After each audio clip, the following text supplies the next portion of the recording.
These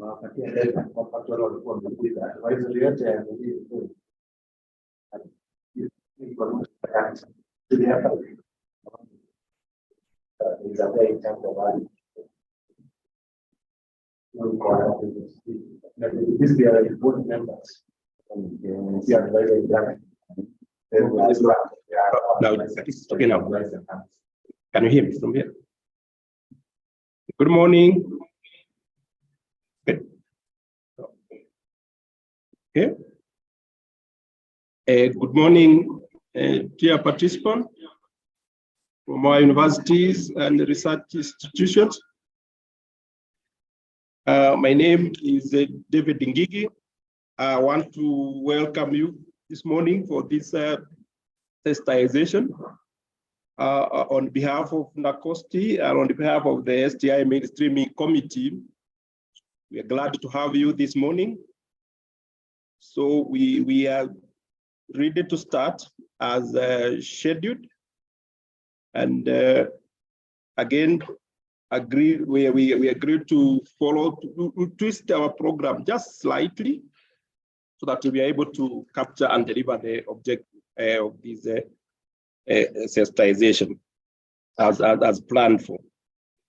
We want to start formally with the word of prayer. So let's pray and believe. Almighty Father, we bow before your presence this morning with thanksgiving in our heart. Dear Lord, we want to thank you for the gift of life for our participants and their family. We want to thank you, Lord, for our country and for our institutions that we are working for to improve the service delivery. Lord, we want to ask you, seek your wisdom. We want to ask you for your energy and strength. Continue mainstreaming STI in our programs and activity for the betterment of our country, and more so for the greater glory of your name. We want to ask this through Christ our Lord. Amen.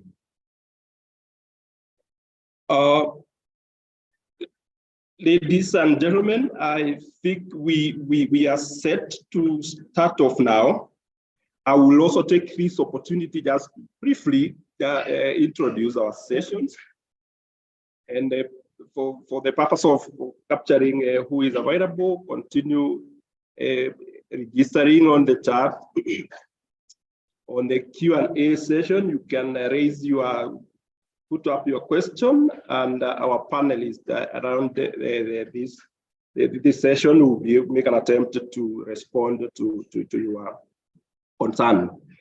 The most important purpose for us to have this regular, because they are quarterly sensitization, is more so to really walk along this journey of STI mainstreaming in our institution for our country.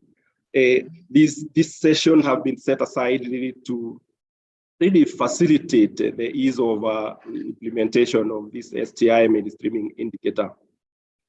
This is our aspiration, and of course we want to work together. So we've set aside this session this morning so that we are able to address the challenges and the gaps that perhaps you're facing in implementing this. Really is your opportunity to give you a comment, to give you an input, and the panelists here will be ready to respond to your issues so that we are able to make it better and better for our country. This is an opportunity for us to try and improve our reporting, because this is a very critical input that we are getting from across the country. So we want to make the reporting as easy as possible, as we even prepare it to submit our report for the third quarter and later on for the fourth quarter. It's an opportunity to help us improve the accuracy, and that as we go along, you really appreciate the importance of this data for our country and for decision making going forward. So with that, we want to, so that we are also able to make good use of the time available. We will tweak the program a little so that we start with the overview of this STI indicator, and thereafter, the cost director general will give the official opening, and after the director general will have a plenary session so that you are able to have that opportunity to raise your issues and concern and comment there, because everything is very important. It's a feedback to us, and we really value that. But the number we are seeing, that one, let me once again say, we are very grateful. We don't take this for granted. This is a show of commitment from our universities and research institutions. So really feel much welcome and appreciated. And we would really want to thank you and your institution for taking this bold step that we work together. So asanteni sana for this, and we will make our effort to make the session as productive as possible. So at this point, I would wish to introduce our resource person who will give us, so that they cast the whole thing into perspective, the overall and the rationale of this indicator. Javan Mwiti will be our resource person this morning, and he will give that presentation. Javan, if you are ready, you can share your screen so that we give you the opportunity. Thank you, Chair. Thank you, Chair. Okay. Yegon can enable me to share from his. Let him. I request the Chair that you stop sharing so that I can share from my end. Thank you. Okay, that will happen. Sure.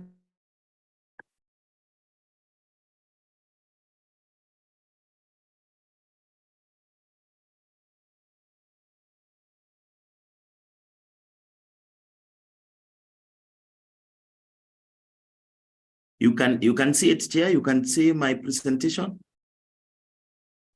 Yes. Thank you so much, Chair. Thank you so much, Dr. Gigi. Put it on the presentation mode. Oh, okay. Is that okay now? Yes. Now there you go. Thank you so much for the opportunity. My name is Javan from Matmindi University, and I'll be doing an overview of this presentation on the STI mainstreaming. And basically, as you're aware, this indicator was introduced sometime in 2018 cycle performance contracting, and the indicator has been with us for the last 2 years, and it did even in the 20th cycle. We, of course, don't have a lot of changes in the indicator, but basically of very importance is that to be sharing experience in terms of implementation of this indicator since it was brought on board. And as I said again, of course, NACOST is a specialized agency for this indicator, and the implementation of the indicator started from 2021, 2022, which ideally is the 18 cycle performance contracting. Just some background information to many of us who may be joining us for the first time, or probably who have not been with us for long. Many of us who have been performance contracting process remembers that way back after the review of the Act of STI in 2014, the Act was established in 2013 and reviewed in 2014. We now, science, technology, and innovation was brought on board, basically to replace what we used to call as R&D, research and development, that used to be in our performance contract within that period of time. And of course, again, you remember very well, it used to be under commandate, but the scope was limited by then because it was more on research. By introduction of science, technology, and innovation in our performance contract, ideally, was to bring on board the bigger aspect, the entire ecosystem of research, science, technology, and innovation. And this, of course, was done in 2021, 2022, which is basically the 18 cycle performance contract. Ideally, before probably we look at more of the experience in terms of efficient and effective implementation of this indicator, we first look at the role of NACOST. As you know, we're implementing other specialized agency indicators. of course, including drug and substance abuse, HIV, road safety and such. NACOST is a specialized agency as it is with other specialized agencies. And as per the 19 Psycho Performance Contracting Guidelines, ideally the role of NACOST is to develop the relevant performance indicator and sub-indicators, receive, analyze, and provide feedback on the relevant performance indicators within 15 days. That, of course, you know, this is the month that we are reporting. By 15th of this month, we are reporting as per the guidelines. And of course, within 15 days from that, NACOST to be able to provide feedback to the MDAs, provide technical support as it's happening today, of course, to bring up the capacity and the ability of the MDAs in terms of reporting on this indicator. And then, of course, access the annual performance for MDAs, and that will be the end of the year. Of course, we are substantively in fourth quarter. After the implementation in this fourth quarter, then ideally you expect to be evaluated, and of course submit the report to PSMMU, that's Performance Contracting and Monitoring Unit. So in terms of the relevance, when you look at infusion of STI, the first thing we need to look at, you remember sometimes back in 2019, we received a letter from the end of public service to align our strategic plans with the MTP4 then, and of course the aspirations of Vision 2030.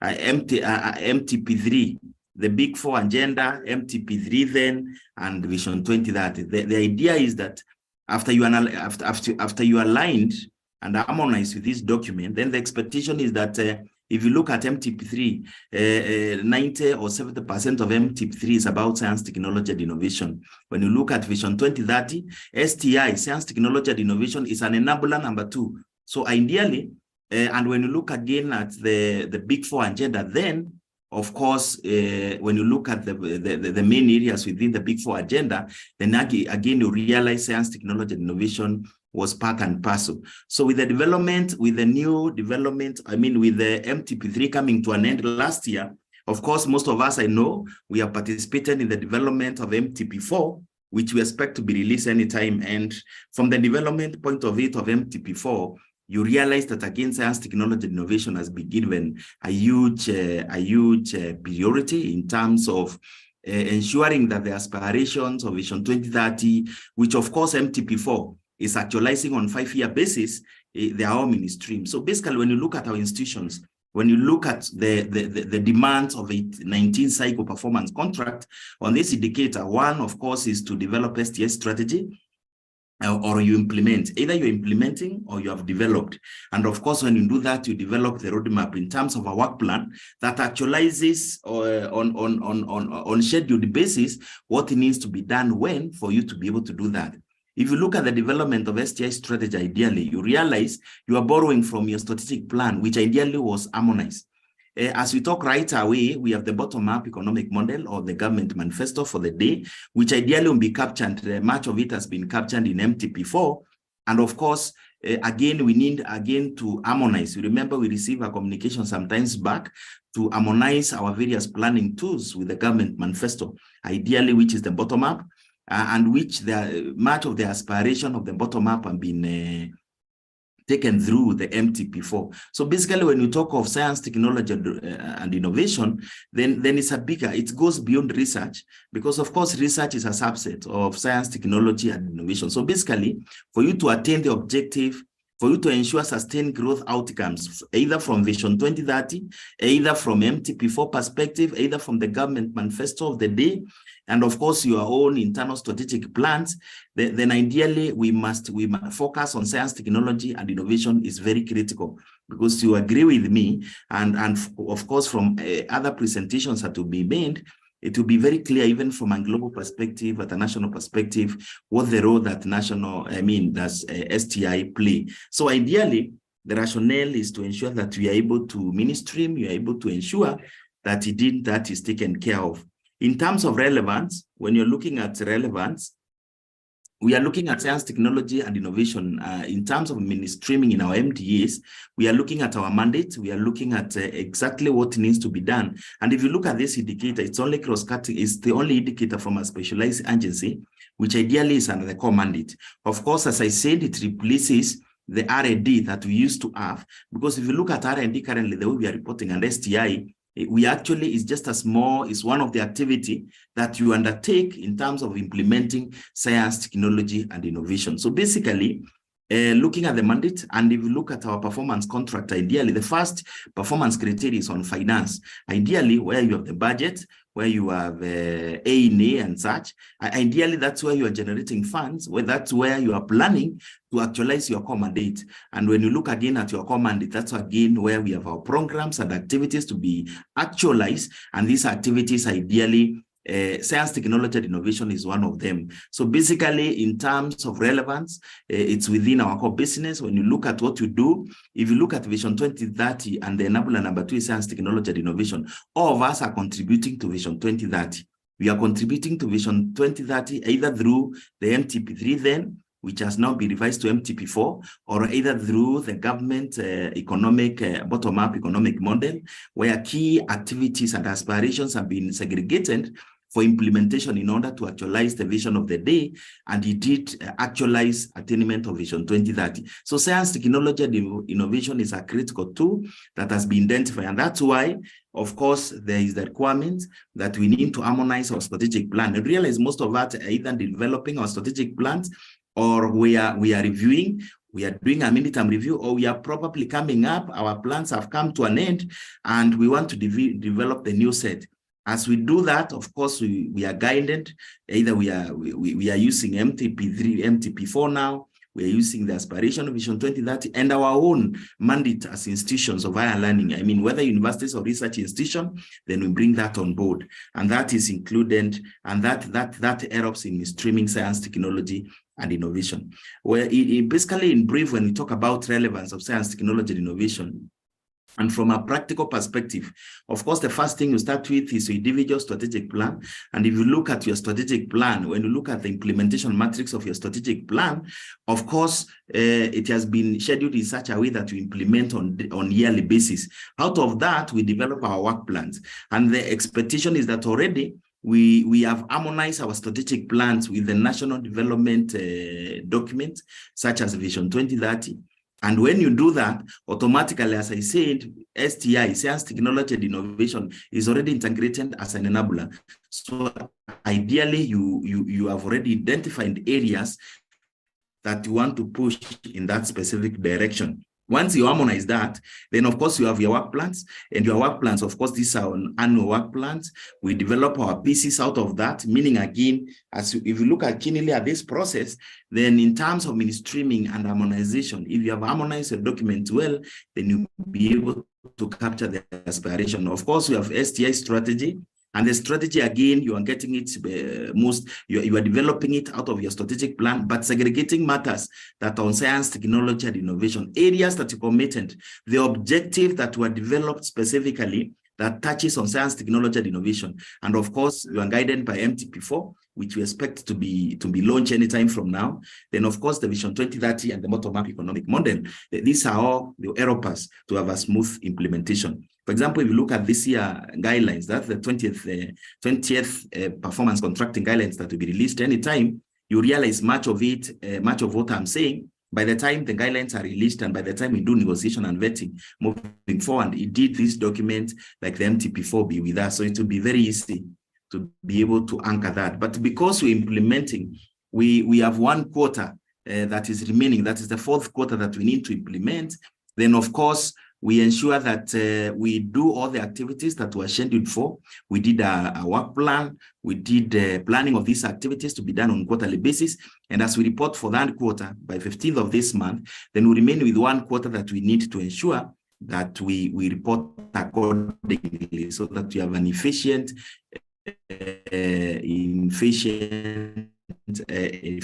reporting and actualization of what is planned for. As I said, STI is an enabler number 2 under Vision 2030. When you look at public sector reforms and basically through the result-based management, aspects of actualizing, whether it's MTP3, whether it is MTP4, Vision 2030, and even our own strategic plans. And of course, we develop our performance contract from our strategic plans. And indeed, if that happens, then that becomes a value that ensures that you're able to implement what needs to be implemented. It is also a key tool of It is a key tool of national development. Of course, you have talked of Vision 2030 and such. The matrix that I'm reflecting here is a matrix of non-commercial, but it doesn't matter whether it's a non-commercial or commercial matrix. If you look at the first area under financial stewardship, basically we have absorption and pending bills. Ideally, when you plan here, if you look at C, where we have the core mandate, we are well guided under core mandate. You are picking by then, this is as per 19 performance contracting guidelines, the big four. We were picking from big four by then. Of course, this would now be replaced by moving forward. We won't have this. We have now the bottom-up economic model. But basically, we have the big four as per now. We have Vision 2030. We have the post-COVID recovery strategies. Of course, for you to have post-COVID recovery strategy, science and technology plays a key role. We have other programs. These are directly aligned. Other programs are from your strategic plan and all that. Alignment to SDGs, of course, Agenda 2063 and SPS. Most of you know that SPS, sector performance standards, these were developed specifically as to equalize or to bring specific indicators that cut across within MDAs. And under here, we used to have R&D that has been replaced by science, technology, and innovation. But if you look at this matrix further, you see science, technology, and innovation is basically within that mandate, meaning as you plan up there, it is part of the programs and the project that you put in place in terms of attainment, in terms of ensuring you are able to actualize that. That's just an example to show you how it reflects in our PC. In 2022-2023, today we are meeting focal persons and champions. If you look at 2021-2022, the appointment of focal person and champions was greater than then. But in 2022-2023, PC guidelines, the focal person and champions is a requirement. So basically, either if you are coming on board for the first. Javan. Good morning, Javan.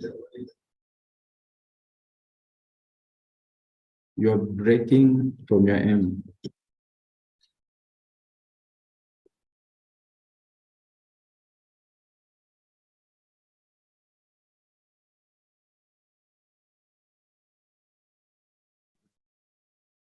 Sorry, Chair, you can hear me, Chair? Yeah, you're back. Kindly proceed. No, thank you. I think it was internet. So basically, as I summarized, the focal person and champion, I've said the life cycle of this committee should be at least 3 years, so that also you're able to implement and be able to, for consistency and ensuring that what needs to be done is done successfully for the intended purpose and the period. So 3 years is the minimum. And of course, I know most of you have documented your SOPs through, most of you have implemented ISO 9001-2015, and there are clear procedures on the appointment of committees and the like. But for this specifically, NACOST has also, all this information is also in the website to help you, even the roles and what needs to be done by the focal person and champions. They are all in the website, but in summary, I'll do it for the focal person. You are basically the coordinator of this indicator. So ideally, you are in charge of it. You ensure that as per the requirements of 19 cycle, which 18 cycle, because we started from 18 cycle, there are no major changes to 19 cycle, which is 2022-2023. And sorry to interrupt you. You kindly share again your presentation. Oh, I share again, eh? Okay. Sorry, Chair.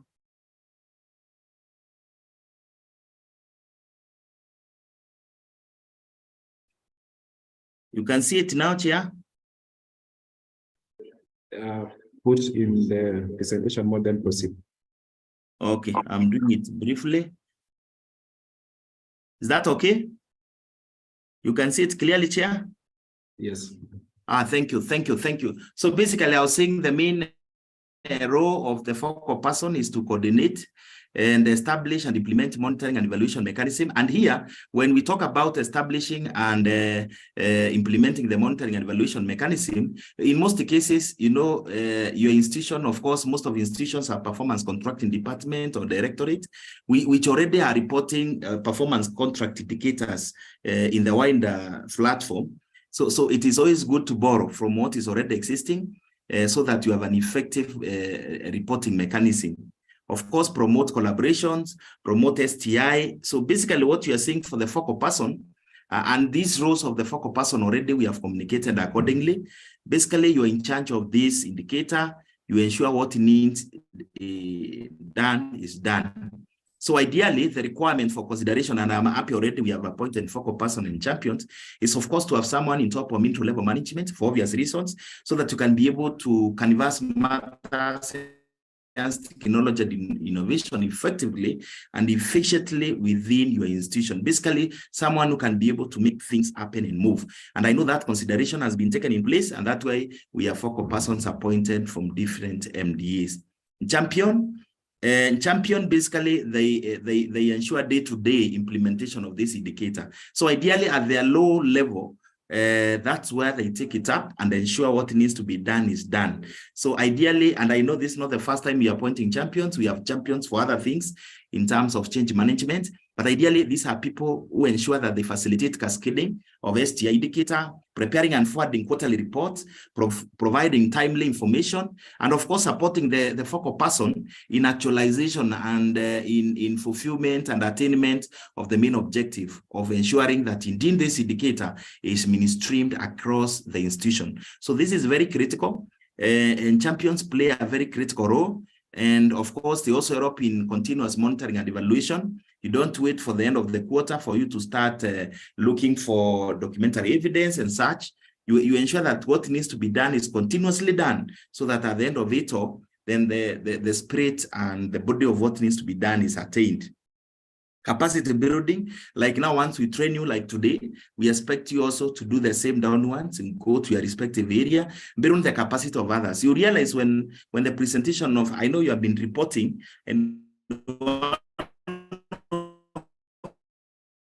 the thing you realize is that you are collecting information research institution, and that means you must be able to build capacity of others like finance, HR, people are giving you this data, so that you can be able to get a data that's credible, that is valid, and of course people can give you information from a point of being informed. So it is very critical for you to know exactly what needs to be done and be able to build capacity of others, so that you can be able to provide the necessary support.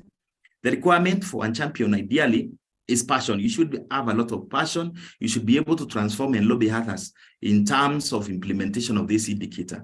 And as I said, you are starting from a point whereby we have been naming champions or appointing champions for other responsibilities. And ideally, the consideration is the ability to canvas, the ability to champion, the ability to lobby others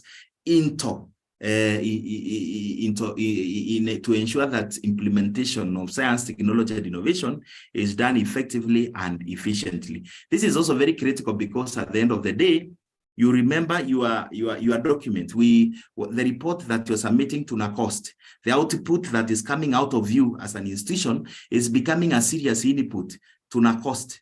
And when it leaves NACOST, it becomes also an input for someone else.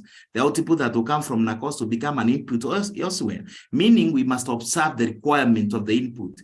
And I know most of you are conversant with the quality management system in matters of ensuring that the output and the input requirements are clearly observed and implemented. So that is very critical. The number two, again, remember when you declare this information as a value proposition, for example, if you declare the number of equipment that you have, then NACOST is able to use such information, map it up, and share that with other stakeholders. And by that, you can be able to establish partnerships, you can be able to undertake, you can be able to have collaborations, because if you have a specific equipment, for example, over 500,000 and above, and NACOST is aware of that and you report that, NACOST should be able to map that, should be able to share that with many other stakeholders that at your level you may not be able to engage, and then that can result either into a partnership, income generation, and many other things. So there's a lot of value addition. And again, as a country, we'll be able also to know to have very credible information that can be used for decision making and such. So that's why champions and focal persons are critical. The scope of implementation, I'm borrowing directly from the 19th cycle, that is performance contracting guidelines. Of course, they are all public institutions with a component of research, science, technology, and innovation. Please note it's not research only. It's research, science, technology, and innovation, the entire ecosystem. And this, of course, cut across like research institutions and the universities as we have today. Of course, research institutions and the universities is within our core mandate. Doing research, science, technology, and innovation is within our core mandate. So this comes out very clearly. But it goes beyond that. It goes to technical institutions and vocational education and training institutions. Also, they are part of that. All public institutions with a component of research, science, technology, MDAs involved in national research priority framework. I know we have most of them today, MDAs with distinct research and all that. But of concern, the summary of this scope is very simple. It's all institutions that are contributing to the attainment of Vision 2030.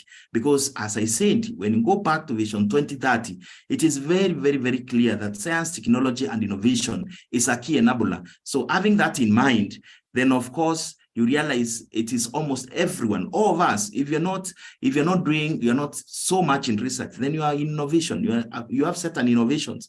There is science, there is technology and innovation. So basically, you realize and I know powerful presentation will be done to demonstrate to demonstrate what research, science, technology, and innovation is able to attain in other parts of this world, and what, of course, we are aspiring. If you look at what we aspire as a country through Vision 2030, the fulfillment being a fully industrialized nation with all what it takes to be there, then science, technology, and innovation is very, very critical. So basically, and I know in the next presentation, we'll be covering much on the value proposition, on the bigger scope of science, technology, and innovation and such. So basically, I will not take you, this is the 2021 indicator.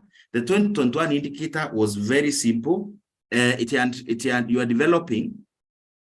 either developing the STI strategy, and I know most of you in 2021, 2022 are able to develop your STS strategy. So indeed, you're implementing. By then, the implementation were to do certain number of activities. You document research, you undertake research, you ensure annual budgetary. That is for 2021, 2022, and you disseminate. And you want to take a lot of time there. Now, in 19th cycle, depending with the level of the implementation, the MDAs are required to appoint or reappoint a focal person and champion. And this, I think, I've canvassed very well.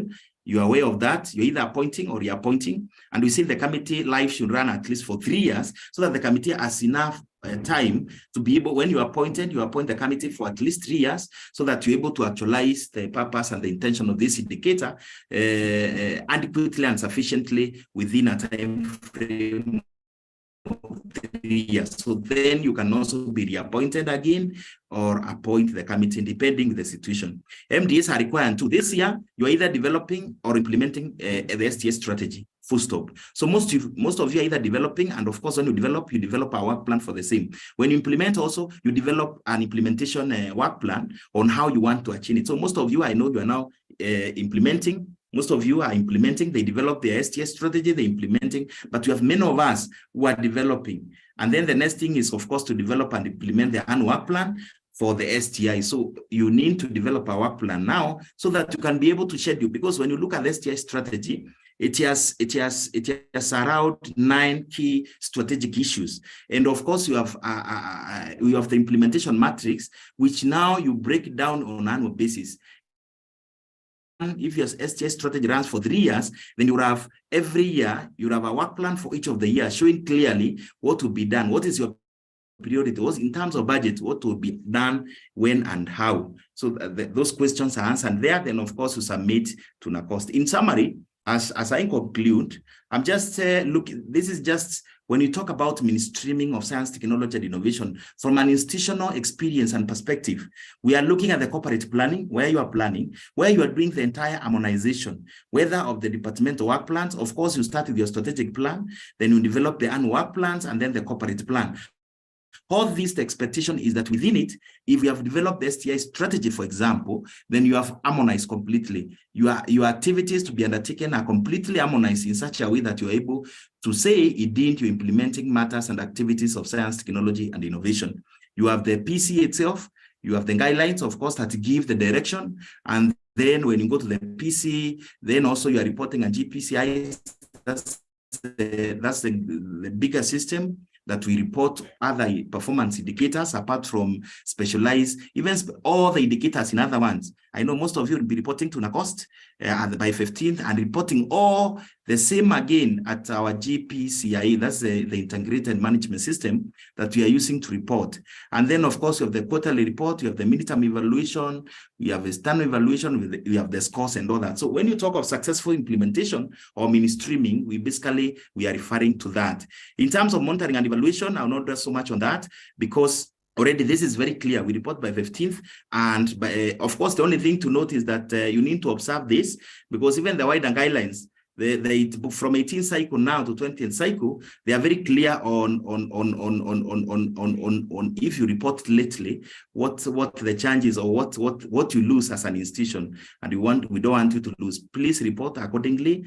NACOST, of course, has done very well to build your capacity. In fact, NACOST is one of the few specialized engines that ensures every quarter they build your capacity, either through sensitization like these ones that are free. They also have demand-driven. When, for example, there is a time they also organize face-to-face based with the many requests that come through sensitization of this nature from MDAs, or where the MDA just requests that they want to be trained by NACOST. All those considerations are put, they all consider those considerations.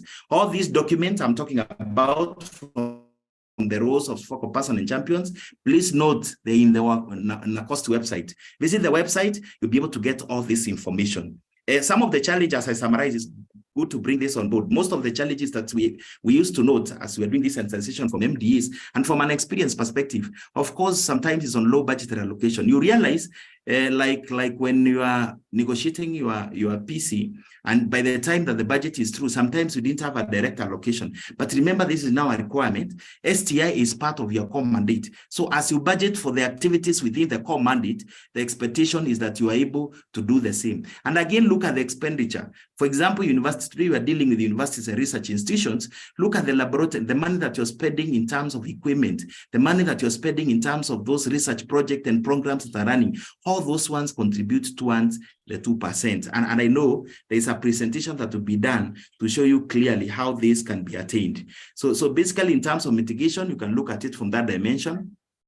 And if you look at what, again, NACOST has been able to do for the last 2 financial years, there's been very serious continuous capacity building, which is very critical because it builds your ability to be able to report. It's also part of value addition so that NACOST wants to ensure that the information that you're giving, the credibility, indeed you have the right information to be able to give credible information. And as I told you, your output becomes an input to NACOST. The output of NACOST becomes an input for the government and many other stakeholders. So you can imagine, why it is very critical for us to observe and ensure that indeed you are giving a credible data that can be used for decision making, that can even be used to help our own MDAs. You can imagine, for example, when you report under 2%, and NACOST is able to get this information. When they are talking to government, they can clearly tell the government that under 2%, we are supposed to allocate 2% for research and development. And based with the data that is coming from MDAs, this we are not attaining. So this can result, even in MDAs getting more allocation. It can be a very good point of canvassing, or probably a point by which even the government now can put in consideration in terms of, because even at national level, the government is supposed also to allocate the same. So it can generate a very good discussion. It can help in decision making. And at the end of the day, the MDA can be a very good beneficiary of the same. I'm just using that as an example. You have the equipment, you have the human resource, where you are telling us the number of PhD holders and such. Such data can create very serious value proposition, not only for both for the MDA, for you, for NACOST, and for the country as a whole. So it's critical that we get the documentation very, very well. I'll not take a lot of time on this, but basically, let me just look at what NACOST has done. It's very critical to know that for proper implementation of this indicator, NACOST has established a mainstreaming committee to ensure that indeed what needs to be done is done. And this happened from 2021 up to now. And the purpose is simply to ensure effective and efficient implementation of this indicator across. These are some of the responses and feedback that come across when sensitization of this nature be done. This is just a sample, it's just one among many, but you can see in terms of participation, in terms of duration of time, who participated when, and the feedback basically. And this is a very good feedback because it shows that indeed the effort that are being put in place are really catching up. We are doing well as a country, as an MDA, and I think it's for us now to improve on this and do better. I'm just sharing this because I know in the next presentation, there will be more on value proposition on the same. So ladies and gentlemen, thank you so much for the opportunity. Mine was just to do an overview from an experience perspective, whereby it can help us have a better and efficient implementation of this indicator. Thank you so much and God bless you. And I return this back to the substantive chair, Dr. Ngigi. Thank you. God bless you. Dr. Ngigi? Thank you, Javan. Thank you. Thank you. Thank you very much, Javan, for setting the scene. We really appreciate your presentation, that overview, and the rationale. At this juncture, I think having heard of that, the rationale, I think we will have the privilege now to have the Director General to provide now the official opening and giving his presentation. I think Professor. Yes, good morning. Okay, thank you, yes. Professor. Distinguished participants, we are privileged to have the Director General NACOST, Professor Walter Oyawa, who will take the opportunity to officially open the session and give his perspective on this very important indicator. Professor, this morning we have some of our key important stakeholders, the universities and the research institutions that are really part of our major stakeholders in the STI mainstreaming. So, Prof, we give you the opportunity now. Can be able to see your screen, yes. Okay, good. Thank you, Dr. Ngigi, thank you, Javan, and thank you, your team. Are you able to see the screen? Yes. Okay, thank you. Dear colleagues from the research and university sectors, distinguished ladies and gentlemen, good morning. We are indeed pleased to host you once more on STI mainstreaming training or awareness creation. I've just checked very quickly and seen a number of my colleagues there, and I send a high five. I've seen Professor Nangulu there, I've seen Professor Alex Mumbo, and quite a good number of you. And I'm excited just to be able to engage with you this day. Now, STI mainstreaming has been there for this is, I think, the second year, and we were fortunate, I think, about 3 weeks ago, again during the stakeholder engagement, to be considered for continuation in the upcoming year. And that is not a mean task, because as you will see, the letter that will come for the next phase of PC contracting, a number of agencies, I think, had some situations maybe beyond their control. So just another word or another version or another interpretation of STI mainstreaming in MDS can be seen to be like leveraging science, technology, and innovation for national prosperity and public good. And my colleague Javan has captured a lot. So as much as my team prepared quite a good number of slides, I'll keep quite a number so that we have some brief 5 minutes or so of just direct engagement, after which our team will continue. And I take you straight away to the past experience we have had in handling this STI mainstreaming target. These are the pie charts of the responses for 2 in-person trainings that happened in September and October 2021 in terms of what is the overall rating of the training, what overall rating of the trainers. And I think it was quite good. What we received was quite encouraging in terms of those who ranked us as excellent, or the training as excellent, as very good and good. There's always that 1% or 2% that will say, no, it's not so good. And we did indeed endeavor to find out why they thought it was not so good. But generally, the high percentage were for it, even for the in-person trainings. As we said, we do not want to burden institutions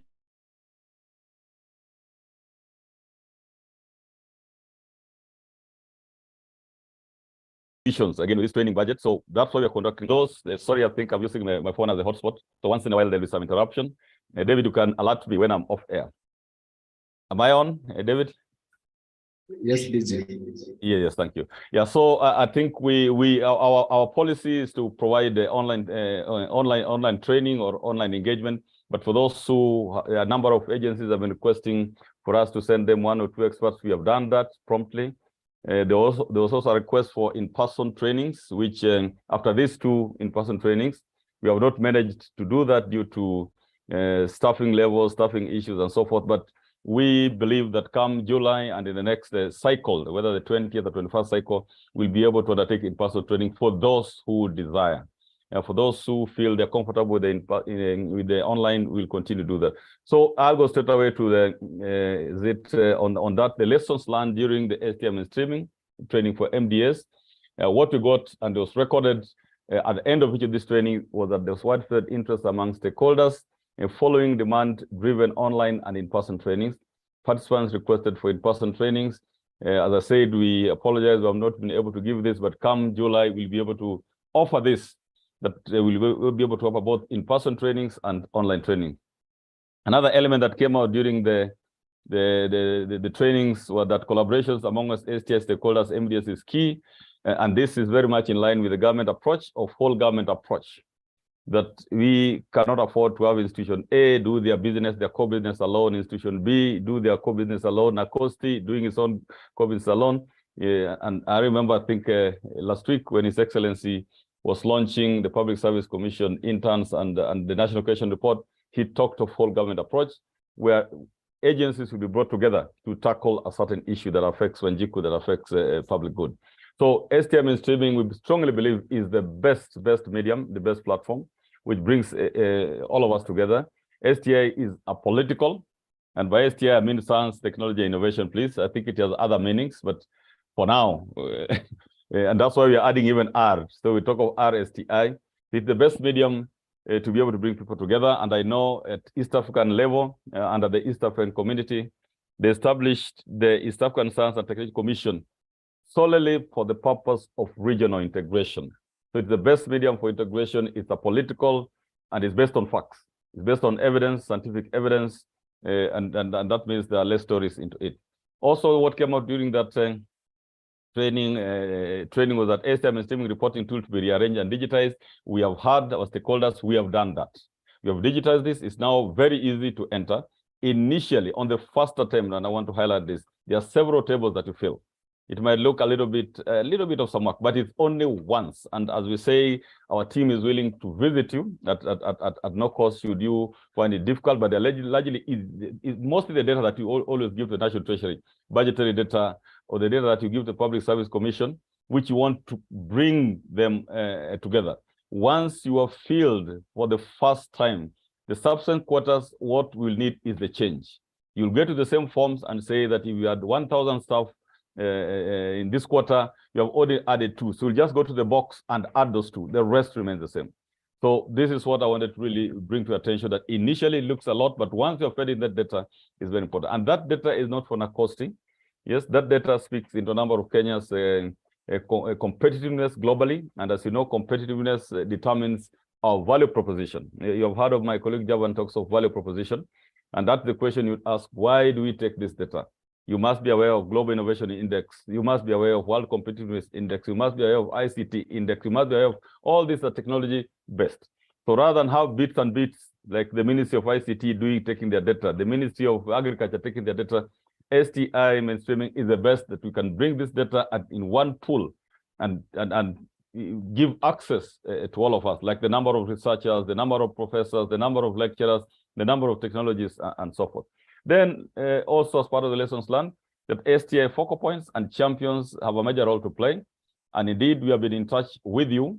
One of the value propositions we have found that whenever we have things that come our side, because NACOSTI is also Kenya's national focal point, or a number of Kenya's international obligations. So whatever we get, like recently, I think yesterday or the other day, we are getting scholarships, offer of scholarships or call for application for scholarships to the International Center for Genetic Engineering Biotechnology. Before, we will forward those to just some few institutions that we're working with. We'll forward those particularly to research institutions alone, because those are our major direct clientele, and of course, by extension, the universities, because the universities are regulated by the Commission for University Education.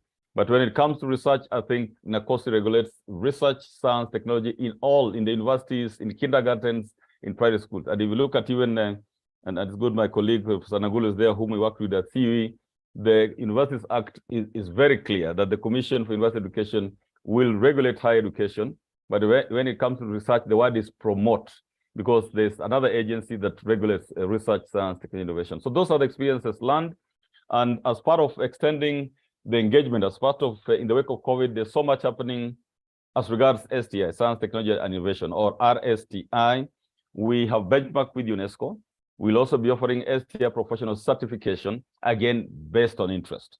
Based on interest is not mandatory, it's not a requirement for this STI mainstreaming target, because there's so many things happening. And you can see those 8 modules benchmarked with the UNESCO and maybe some of the UN agencies are really, really about leadership, about other aspect, policy making, and so forth.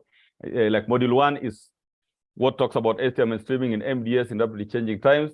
You need 3, 4, 5 days. So like one day like this cannot be sufficient to undertake that fully, with all aspects of STI mainstreaming. Then you have STI policy development, implementation, and advocacy. The advocacy component is so important. We had an opportunity about a month, I think some weeks ago, 3, 4, 5 weeks ago, to share STI matters, STI advocacy with the retired ambassadors or high commissioners, and that's Kenyan ambassadors, retired and current ambassadors. And the issue of the advocacy is becoming extremely important, so that even for universities and research institutions, you're able to know what opportunities are there in Horizon Europe, for example, which we invited all of you. You're able to know which opportunities are there under JSPS, Japan Society for Promotion of Science. But advocacy becomes extremely important because the language of scientists is different from the language of Wanjiku. So that is the question that one of the things that seems to be the missing link. The private sector is not so easy to convince to come and join us. So that one, I throw it as part of discussions, future discussion. How do we attract the private sector? Becomes extremely important. With regard to internship, His Excellency the President last week talked of giving them tax incentives. And that's a very good start. So we could also extend it beyond the internship and say, how do we attract the private sector to be able to work with you, to be able to pick up some of the innovations, the researches that research outcomes that come out of the institution. Then there is ethics, which a number of you have been accredited by NACOSTI to host or to have institutional scientific and ethics review committees. Again, I want to highlight that committee has been given a lot of powers and functions. If you could activate them fully, because there are ours, just like the Commission for University Education, we are more of a secretariat. Yes, we adopt a peer-based review of the work that we do. So we say we license you. Yes, we give you the licenses, but our secretariat will get the peers like you in the sector to give us an opinion, which we'll use now to license or to accredit or for quality assurance and so forth. Then a very important element, and I think those of you who are here are actually part of the STI leadership and diplomacy in these times that are volatile in terms of COVID, volatile in terms of regional conflicts like the Ukraine elements, volatile in terms of what we are seeing happening to the dollar versus the shilling. It is just volatile times, what I think others call the VUCA, the volatile, uncertain, complex, and ambiguous. So these modules, I think, are now ready, come July, and you can pick them in any order. Maybe there's no prerequisite. And you can see they speak also to different agencies, different MDS. There's one on STI for national security, extremely important. Some weeks ago, again, we were able to engage with the National Defense University of Kenya, which Professor Nakulu knows is the first specialized degree awarding institution in Kenya. They deal with matters of national security. How do you handle the research? Yes, yesterday also received a letter from a college of this National Defense University of Kenya, the National Intelligence Research University, I think they call it University College, or University College.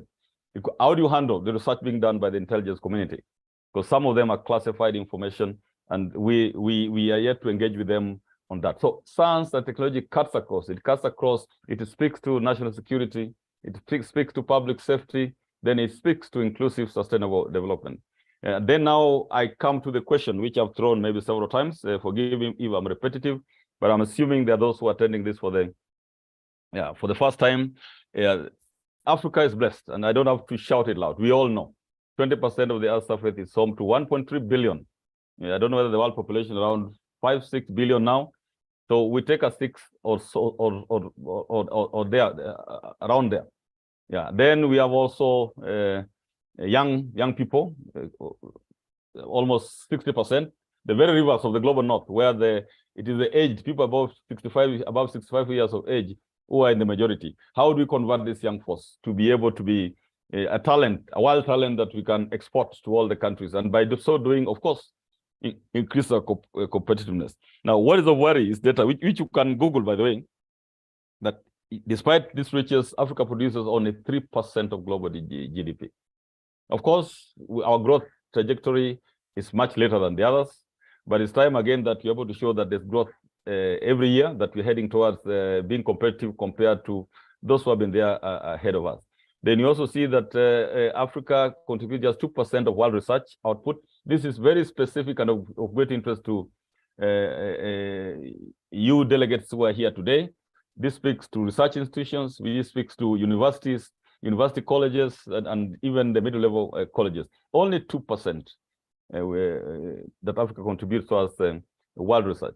We also account for only 1.3% of research spending. And this is the reason that's why we are targeting institutions to invest whatever you can. It's not forced again. We know there are challenges, so whatever you can. And the beauty with research is that it's an investment. It's not money that goes down the drain. You invest hoping to harvest at the end. So you invest 1 shilling. What some experts or professors were saying is that you expect to get an output of 10 shillings, whether in terms of services or products or something else. And then we produce, this is the worst part, 0.1% of all patents. Patents have direct bearing to the economy.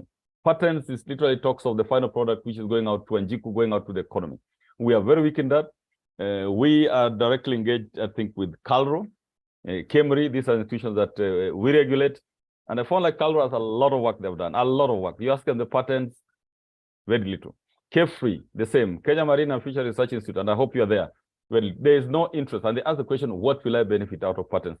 These are debates that we need to have jointly with the KIPI, jointly with the Kenya National Innovation Agency, so that we can find a way to bring up this patent in a way that has value to those who come up with this patent. So we lack a science, we lack, what we may say is that there's a lack of science and technology culture, there's limited investment, and time is now right for us to focus on investing on science and technology. STI mainstreaming is global. It's not an Acosti issue. It's not the Ministry of Education issue. It's not even a government issue. It's a government issue and goes beyond. And I just want to give you something here, which again you can Google some meeting that happened in Rwanda very recently. High level conference organized by the African Union Development Agency in April last year. That's almost a year ago, where African governments, policymakers, regional economic communities have been urged, and that includes you, ladies and gentlemen, distinguished ladies and gentlemen, have been urged to enhance strong political will to further integrate science, technology, and innovation. That's at Africa level. And that calls on us to determine, as we integrate, what are the indicators? How do you know you've made some progress? And well, I'll come to that one later.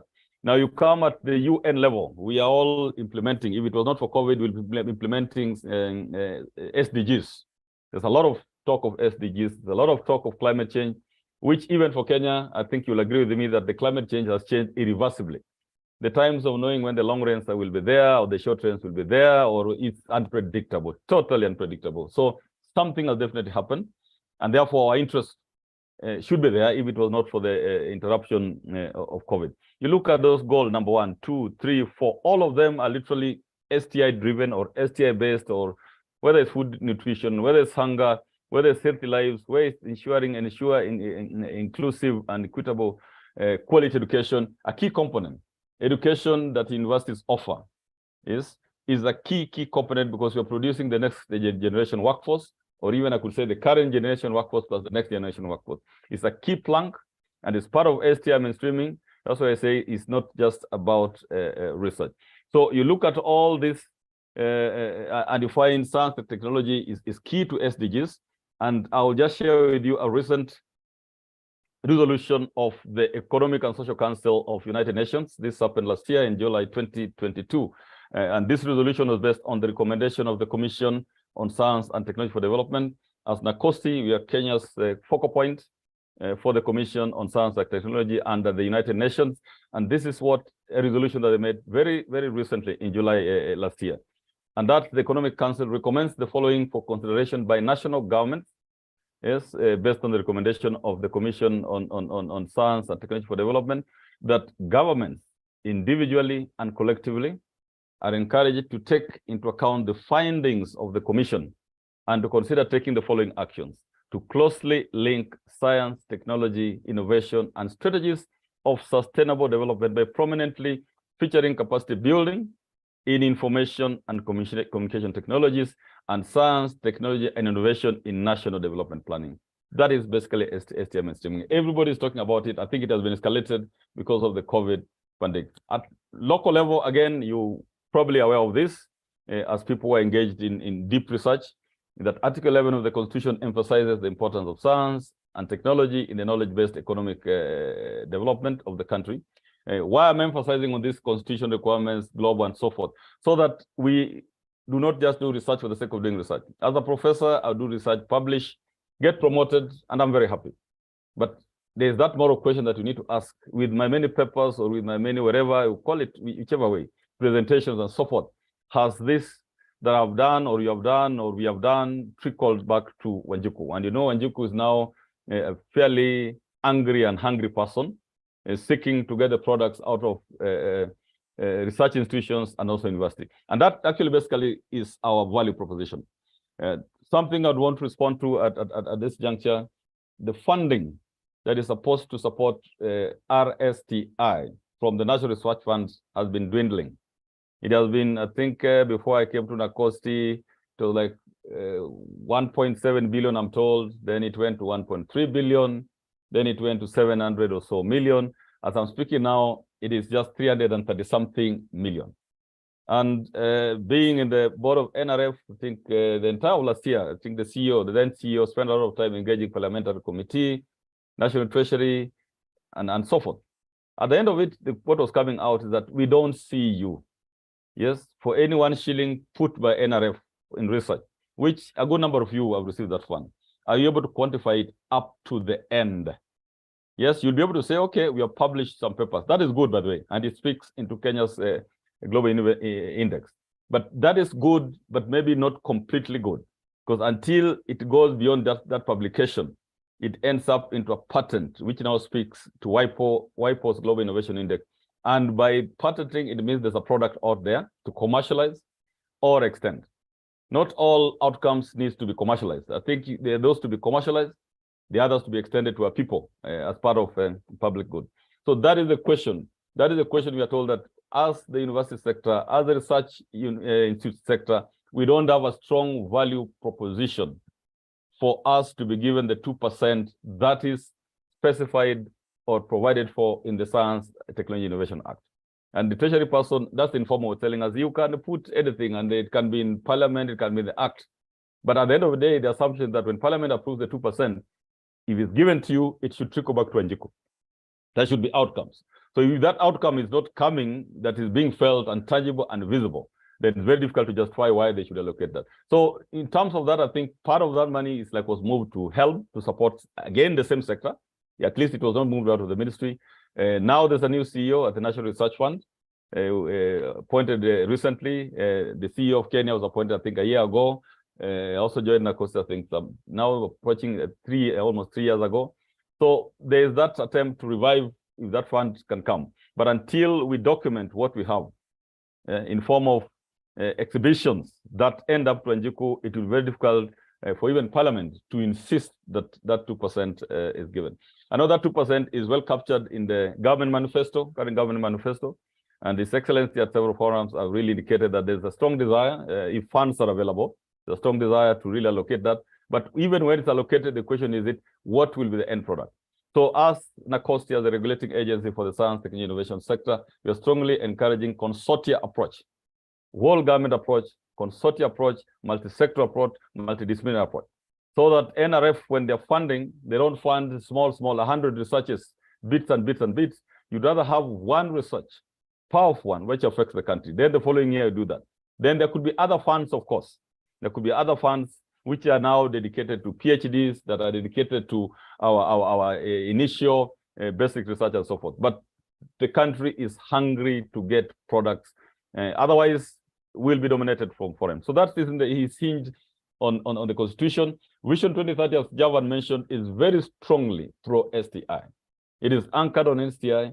It's a platform which the hope that most of the things, the projects that were indicated will be delivered. And therefore, we are saying STI mainstreaming generally, and this we have shared with the PC team, is generally any institution that contributes to STI, to Vision 2030 is part of STI mainstreaming. We ask you if you can show that evidence to not NACOSTI, but to the head of public service and to the ministry that is at there, and the Prime Cabinet Secretary's office, which is now handling PC. If you can convince them that you're not part of, you're not contributing to Vision 2030, then they can excuse it. But otherwise, I think literally all the MDS would agree with that. I was thinking, is Kenya prisons really involved in STI? Then you find they're even more involved. They're doing technology innovation. They are making furniture. They're doing agriculture and so forth. So literally all of us are inside there. So I'll skip on that. Very quickly, regulatory framework of the science, technology, innovation sector. The Act, the very first statement of the Act talks of STI mainstreaming. It is a one sentence. It doesn't have the 1, 2, 3, but it's one sentence as it is. It says the STI Act 2013, which was revised in 2014, was enacted for 3 purposes. One, you can read. 2, you can read. I'll just read the 3. To entrench science, technology, and innovation into the national production system and for connected purposes. When we are audited by SCAC, when you're audited by the Public Service Commission, we are audited by the Auditor General, they ask us, what evidence do you have that you have worked towards entrenching science, technology, innovation into the national production system and for connected purposes? It becomes very difficult. So this is the reason why I think the STI mainstreaming was introduced, because inside here now is where you will demonstrate that whatever you are doing it deliberately, not as a guesswork, that you're entrenching science, for universities and even research institutions. One of the key innovations that happened during the COVID pandemic was the use of technology, the use of Zoom to undertake, and I think it's still going on, to use of ICT to teach. You even used ICT to undertake exams. I don't know how you did it, but somehow it seems to have worked. That is a key measure, and you can call it that's a core business of that innovation that came out of the university. It went successfully. There were no complaints, and a number of you are still, I think, mixing both in person and virtual, online teaching of students or lecturing of students, and even research meetings. Yes, people now conduct them online very freely and very easily. You don't have to force yourself to be there in person. And even for us, we are delivering this virtual online. So that is a key innovation. Yes, it might not be a research. It's more of deployment of technology. So STA, as much as research talks of coming up with your own unique contribution to the body of knowledge, in the sector that we regulate, it's more of what technology have you deployed? It might not even be a technology. Like you deploy ERP system, it's not a technology, but you're able to share with other agencies that when we deployed this, those enhanced service delivery to the citizenry. You talk of Huduma centers, they have just deployed technology. They didn't develop that technology, but the convenience that does. So we're encouraging both the development of new technology, but also the deployment of what can make the life of Kenyans easy. So entrenching is given by Parliament on behalf of Wanjiku, and that is exactly what we're doing. So this was now the indicator. Javan has talked about it. It talks of when it started, this performance indicator applies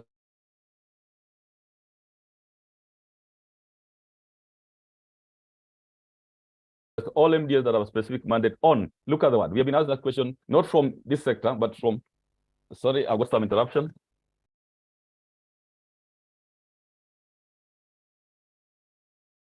Yes, am I audible? David, Gigi? Am I back online? Yes, Prof, we can hear you. Yeah, thank you. Yeah, so I think the word there which we want to inform is research, science, technology, and innovation. So if we are using, like now the government is talking of paperless government, you're definitely using innovation and technology from somewhere. It might not be yours, but that means that becomes your core business, because without it, you cannot be able to deliver. You have meetings of the board, have meetings of management, and so forth. So I will not belabor on that. Allow me to quickly just talk of that matters. STI has been escalated to very high levels. This is part of STI diplomacy that we are requesting the entire sector. We are requesting the dons there. We're requesting great researchers like yourself from research institutions to help us, that we need to escalate matters RSTI to the highest level. In UK, and I've shared this slide before, Prime Minister Boris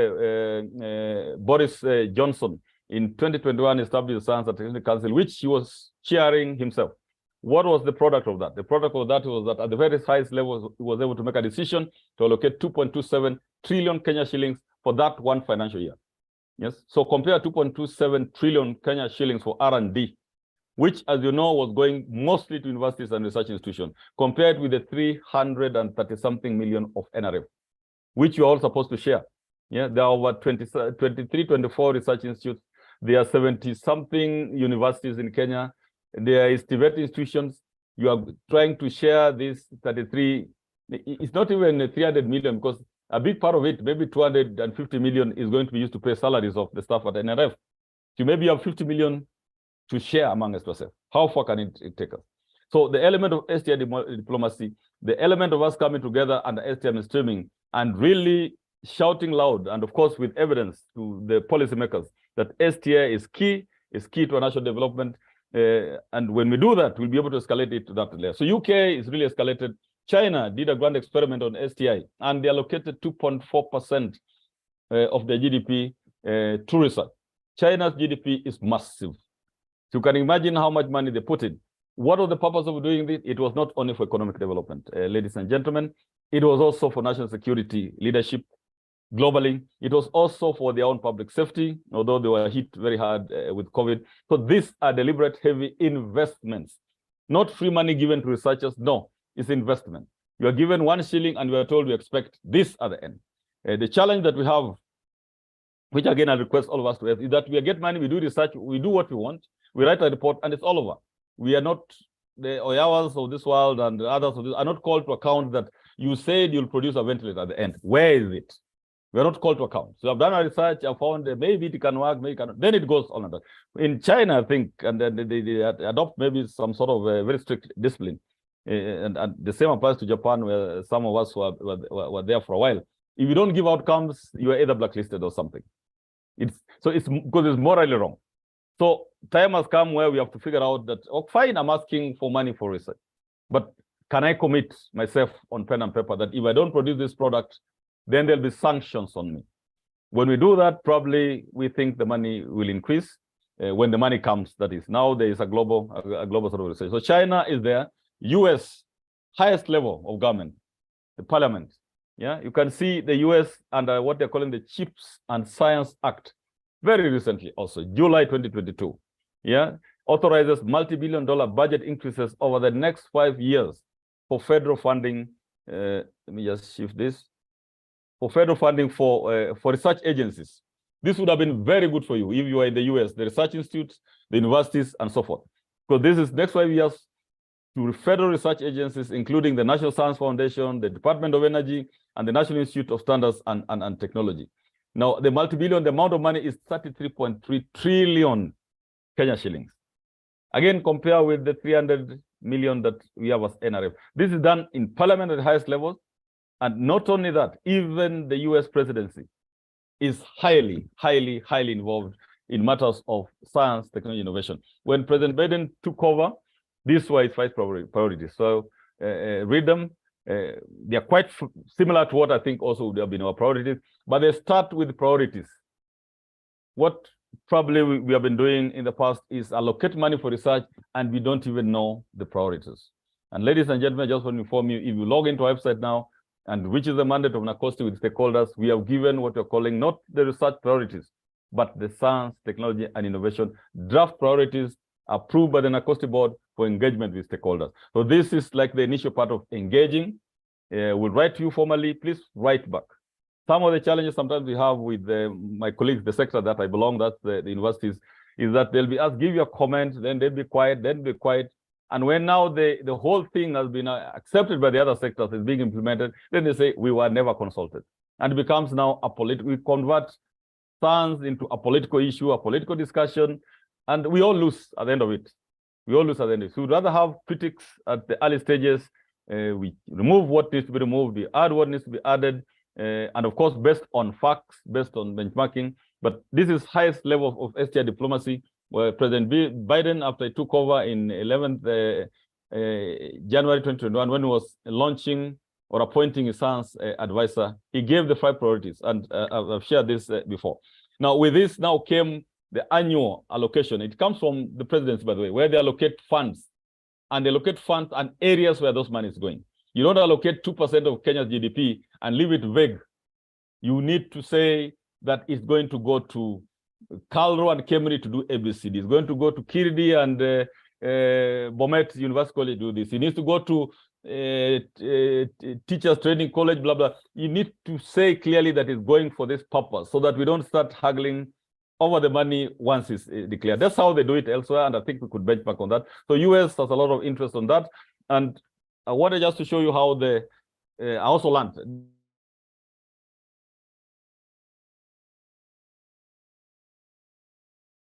The number of these things I didn't know before I came to NACOSTI. I would want to admit on that for also that interruption.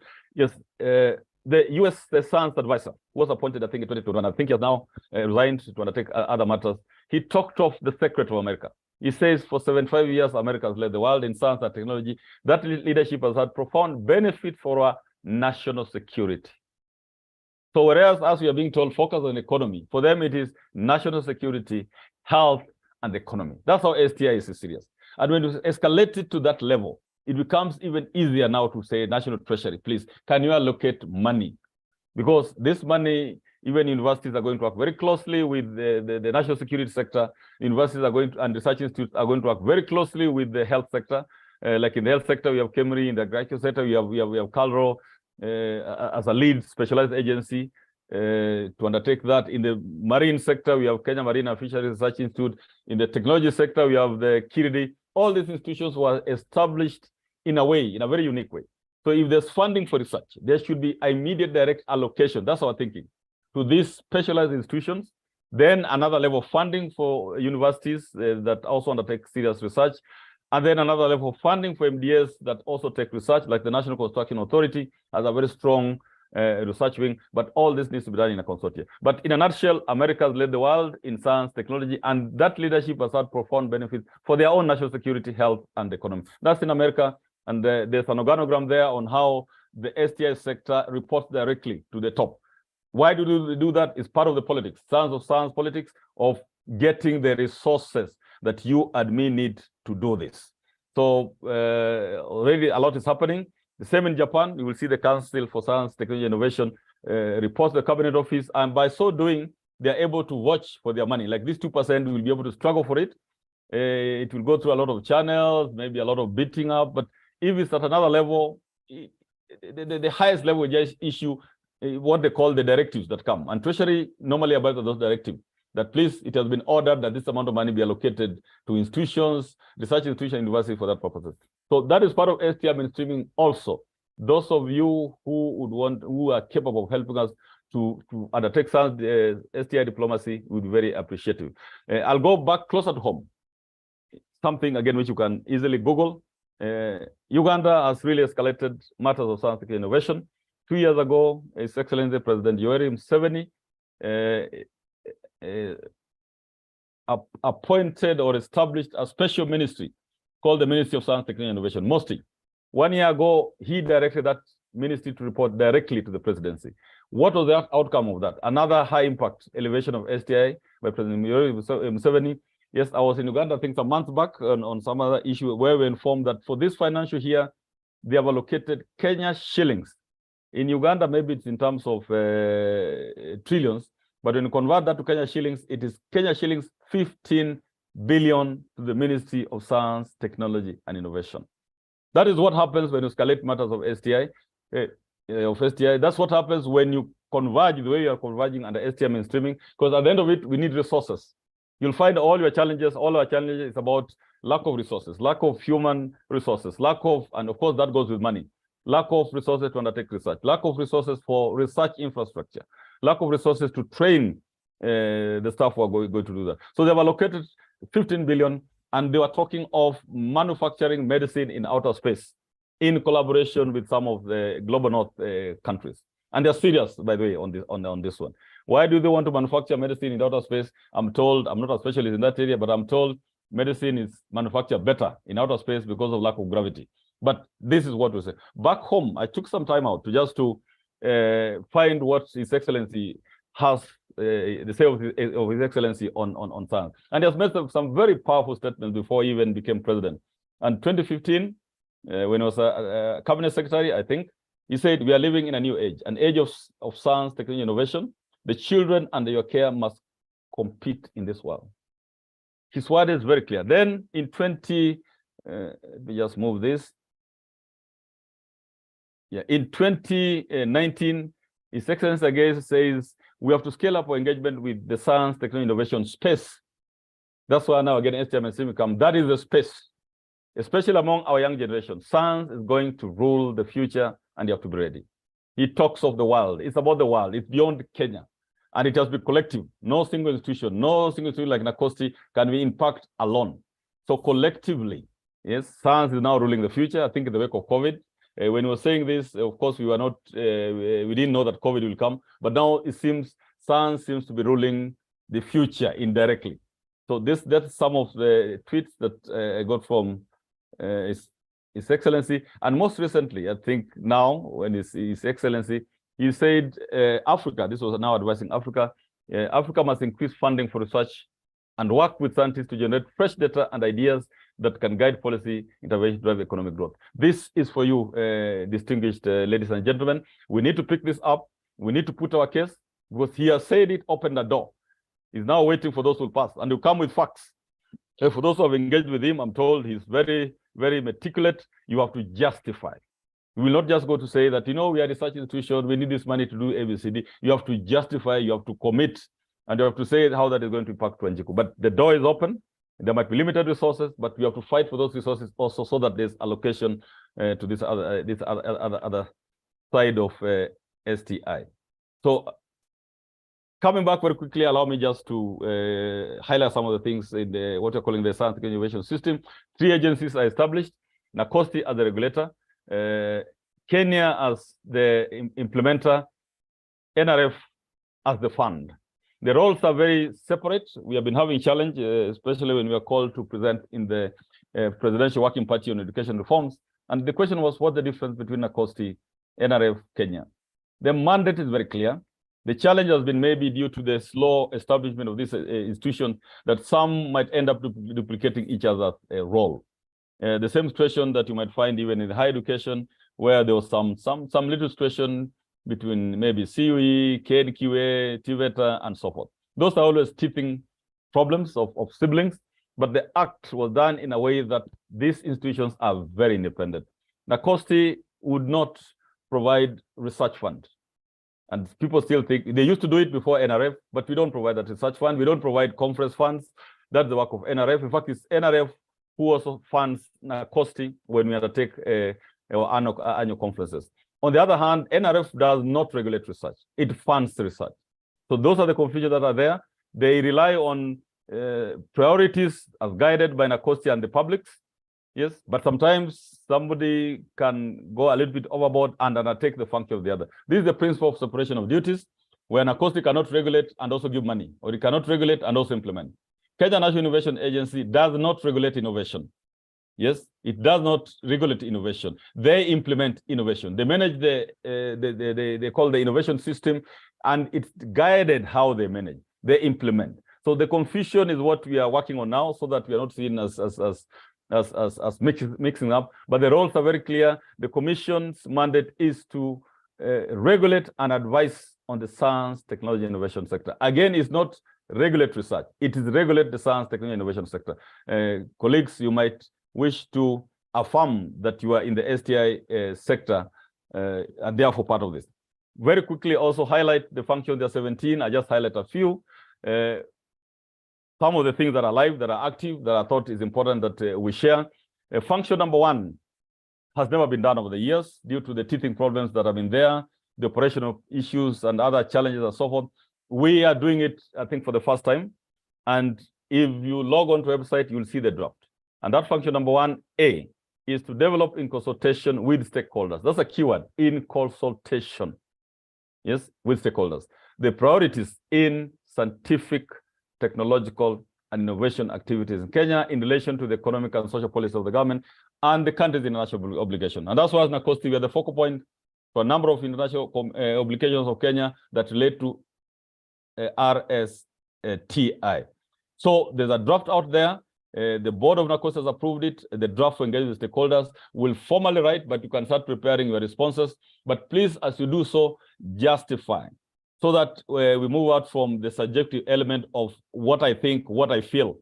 Yes, what I think, what I feel. I think it should be like this. I feel justified. Go a little bit more and say, I think it should be like this, and I feel it should be like this because it is happening elsewhere or because it's relevant to Kenya. Let's do a little bit of justifications. It make our life also easy. So this one is in the web, and this is what I picked out from that web. There are about 12 points at the moment, very broad, very generic. So you can see research where universities and research institutions specialize is 1 out of the 12. Because STI is not about just research. Research actually feeds into STI. So number 1 is R&D strengthening. This is R&D strengthening in terms of the quality of research that we do. But you can only strengthen that once we've done R&D priorities. So NACOSTI has priorities which lapsed, I think, this year. So we engage in, as we do the overall STI priorities, we'll also engage the universities, particularly research institutions, to give us proposed R&D priorities, which again should be broad. Yes, we don't go into specific, and we believe it ought not be discipline-based. It ought to be outcome-based. Like we want to enhance food security, then you can talk of nanotechnology, you can talk about technology. But when you say our priority is about technology, when Jiku doesn't understand it, Parliament might not really be aware of this. So when you go and say our priority is about technology, one of them will ask, what is about technology? That one already you have failed in we have failed in communication. But when you say our priority is food security, our priority is health enhancement, our priority is housing and development and so forth, then you cannot bring in the technical things that are understood. Number 2 is STI education, communication, talent development, next generation workforce, which you do. Number 3 is inclusivity, particularly gender inclusivity, advocacy, and diplomacy. Yeah, if you didn't know that's part of STI, it is indeed. UNESCO watches this for this very strongly. I think UN agency watches for this very strongly. Number 4 is about fostering technology protection, commercialization, which is one of our key missing links so that the agencies can pick them. Yes. Number 5 is health security, substance abuse, which is a key thing, mental health issues. So we talk of mental health, it's easy understood that when you use the word genome and something, something, something, you talk of outcome-based kind of things that is understood by Njiku because that is a constitutional requirement. Then we talk of STI for food security, nutrition, smart agriculture, harnessing indigenous knowledge systems and technologies. That again is easily, simple English, easily understood rather than the technical terms. 5th Industrial Revolution, STI for SDGs, STI for national security, public safety, emergency. This could be for the security sector, Ministry of Interior, the National Defense University, the National Intelligence Research University College. This could be of great need. So this is really what would inform your institutional STI strategy. We have the same, very similar in the draft STI policy, which is now being moved to another level. So you pick what fits it to you.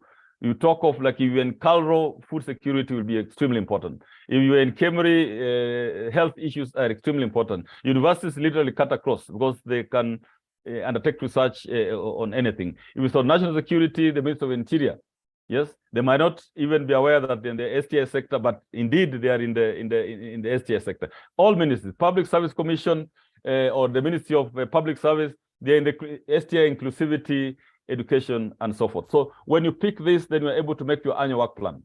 Very easy. You're able to make your institutional STI strategy very easy, anchored on what are the national priorities. The last column, ladies and gentlemen, you're able to see we have benchmarked heavily. You have seen like number 6 is part of the upcoming GOK MTP4. So that is not subjective. It's not Oyawa or Nakosti, some 10 people sitting somewhere and saying, okay, this thing benefits us, the 10 of us, let's put it. We need to justify. We also plead with you when you respond, justify that I've seen in India, in Uganda, in Somalia, in wherever, they are doing this, and we think it has direct bearing on Kenya. Kenya cannot be an island. So it will be very difficult to say that this is just extremely unique to Kenya. That's not happening to Uganda. It's not happening to Tanzania. When we do that, and you can also check the STI priorities listed by the Africa Academy of Sciences, your benchmark also heavily with them.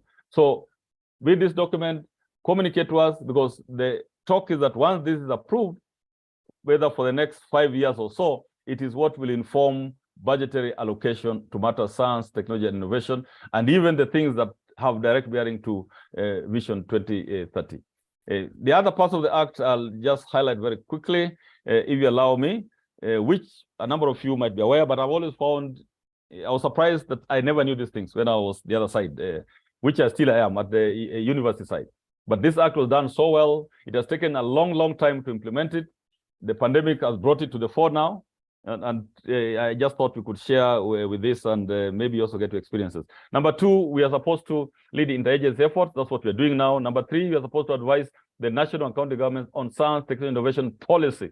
We have created contacts with the Council of Governors, trying to create a working framework.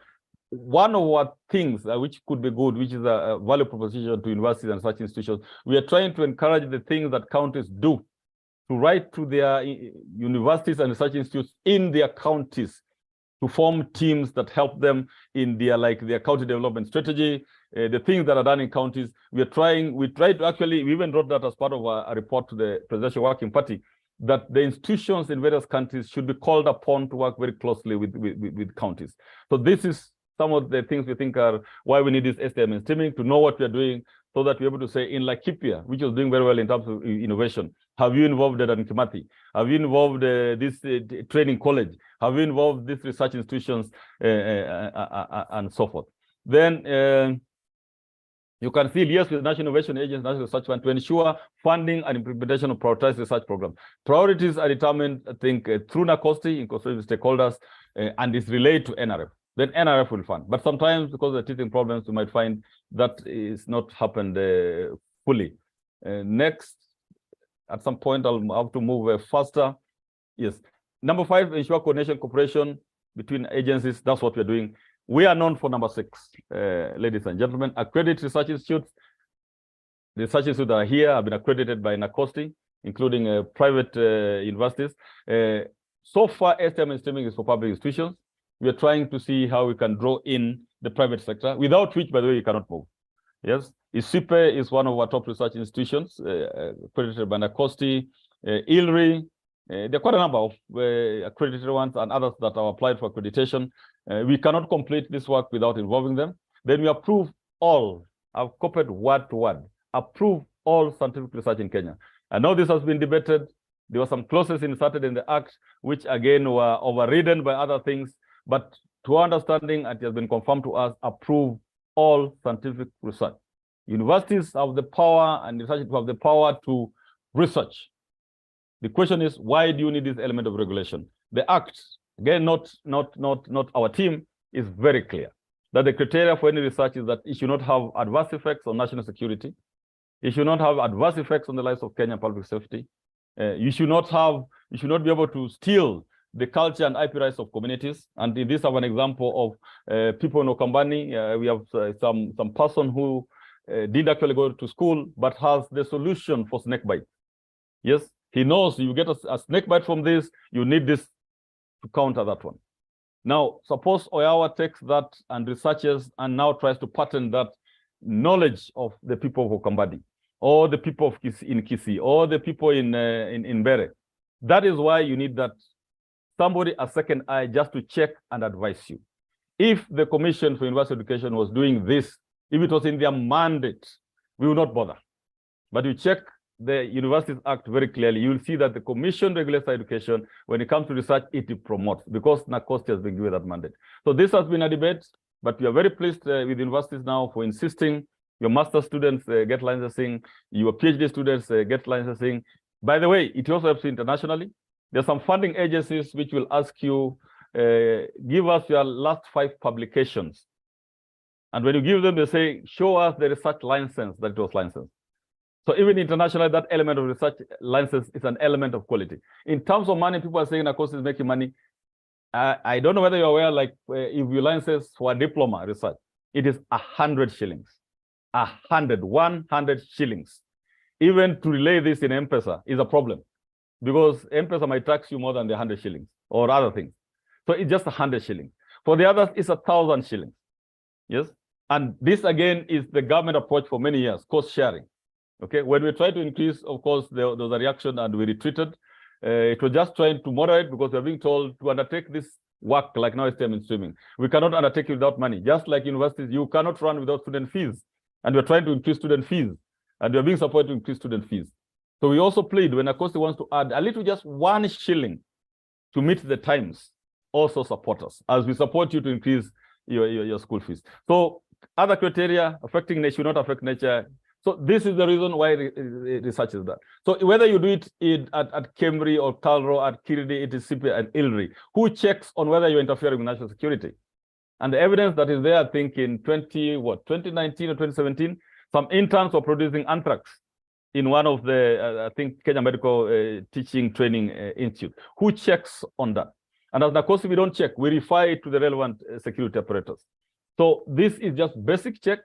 It also enables us to record the data so that we know that University A is doing this research, so University B, they don't need to duplicate that research. But for now, we're happy that we have all taken this. We continue engaging.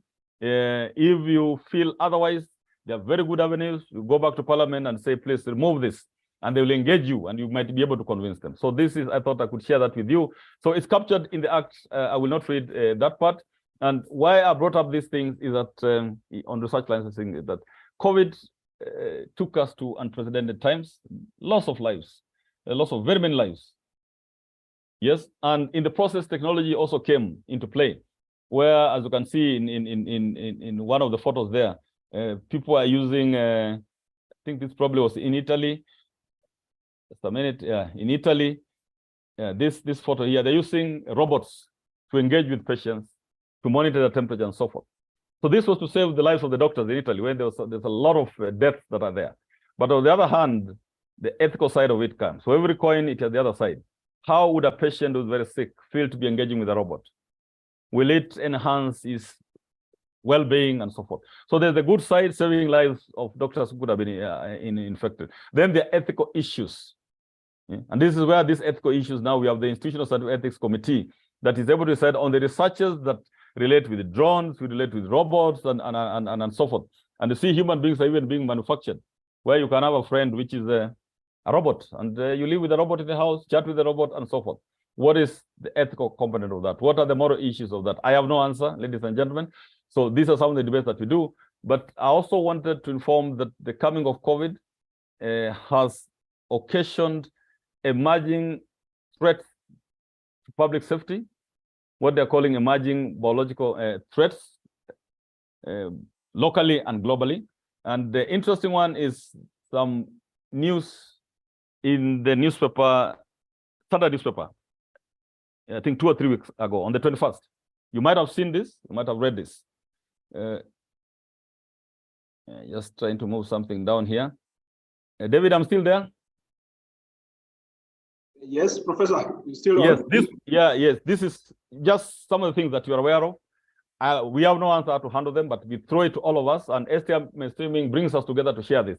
It was saying nearly 96.6% of poultry samples tested revealed the presence of at least one type of bacterium. Very dangerous. The research shows if you consume the meat, you risk consuming bacterial contaminants, potentially spreading foodborne illness research scientists have revealed in the new study. These are from our top institution, KEMRI. So KEMRI have done their bit. Now, who is supposed to handle this? Is it Kenya Bureau of Standards is supposed to do some sampling? Is it Kenya Meat Commission? I don't know. But STI mainstreaming, the relevant institution, when they're now undertaking the STI mainstreaming, they will include this as one of the strategies there. They'll include this as one of the strategies that we will do sampling, even with the limited resources. We'll go to Turkana, do some sampling and check. That's what KEBS does, by the way.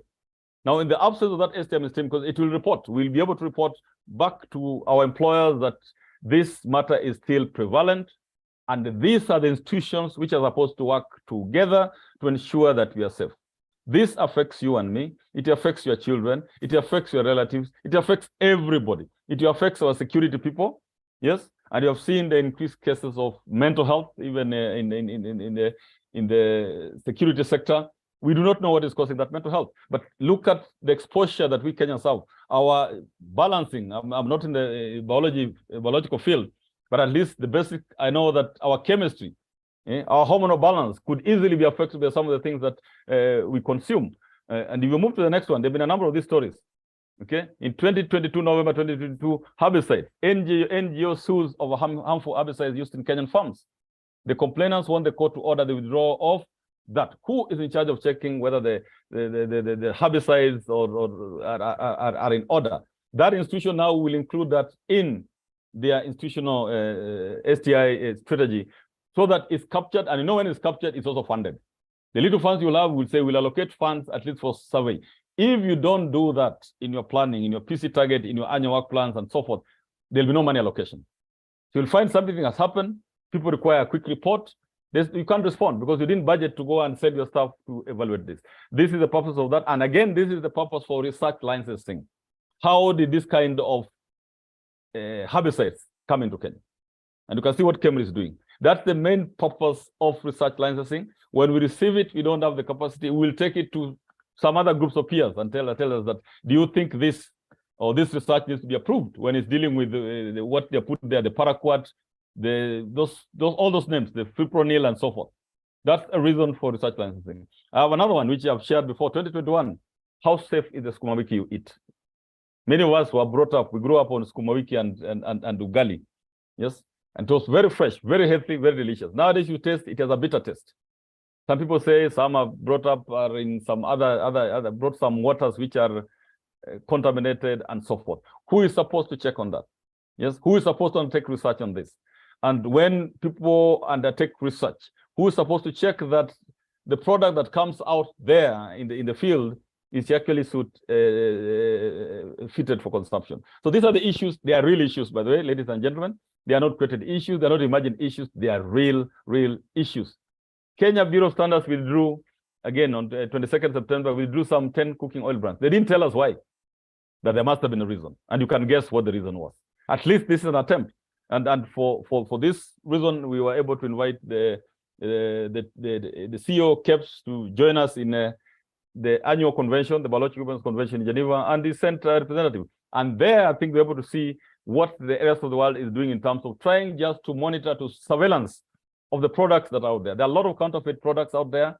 As much as we have the anti-counterfeit authority, we need to alert them that this is part of STI, and please, it's affecting our people. So that is an issue. You go to the next one, aflatoxins. And I may mention that we are direct engagement also with the National Cereals and Produce Board. They're asking us, for us, we just store grains. How are we part of this STI or part of this research? And we told them, look at the evidence that Carlo has given.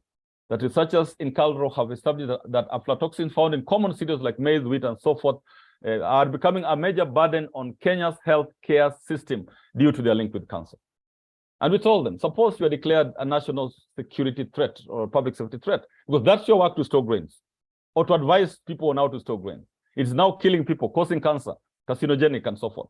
So, and we had a very fruitful, we actually sent in-person teams, and they're one of our strong implementers of STI mainstreaming as I speak right now. So it's more of sharing, hearing from your side and hearing from our side, but you might find there are a lot of things that are happening there. We are all getting very stressed. from the young child to the old person of 80 years and so forth. And because of some of these things, we are just taking chemicals and chemicals. You eat the sukuma wiki, is a chemical. You eat the maize flour, you make ugali, is a chemical. You use the oil, is a chemical. You eat the poultry, is a chemical. Surely our hormonal balance cannot be normal. And we cannot be normal people. We might be walking, I don't know how to describe it. These are the issues that are there in STI. Latest one, which is could be of interest, positively and negatively, they are now printing body parts. Yeah, they are now. You know them. They're now printing body parts. It's good. If I'm sick and I need an ear replaced, it's wonderful, my ear will be replaced. If maybe I want to beautify myself, change my nose, I can get this printed nose. But on the other side, if I do not know what they're doing, how will I know that they're programmed me? Maybe for my nose to explode after 1 year, or maybe for my tongue to swell and close my mouth. Or maybe they'll be switching it on. It swells when they don't want me to speak, and it closes when they want me to speak. The ear is there. Maybe they'll shut it down that I can't hear when they don't want me to hear, or they open it up. These are the questions that I throw to you. They are not jokes, but real. And I just Googled, I think, when I was preparing for these presentations over the last weekend, and found they are now printing human hearts. That Boston University research team has used 3D printing technology to develop a miniature replica of a human heart. If it was in Kenya, would we have allowed this kind of thing to happen? From the moral perspective, from the religious perspective, from a number of perspectives, because one of the requirements is should not affect the culture of our people. So when you're printing the heart, or you're printing the throat, or you're printing the breast, or you're printing whatever, does our culture of our people allow that? It might be good, but if it affects culture, then you have to engage with the culture until they accept that. But they're already doing that. You can read that information. You can Google it.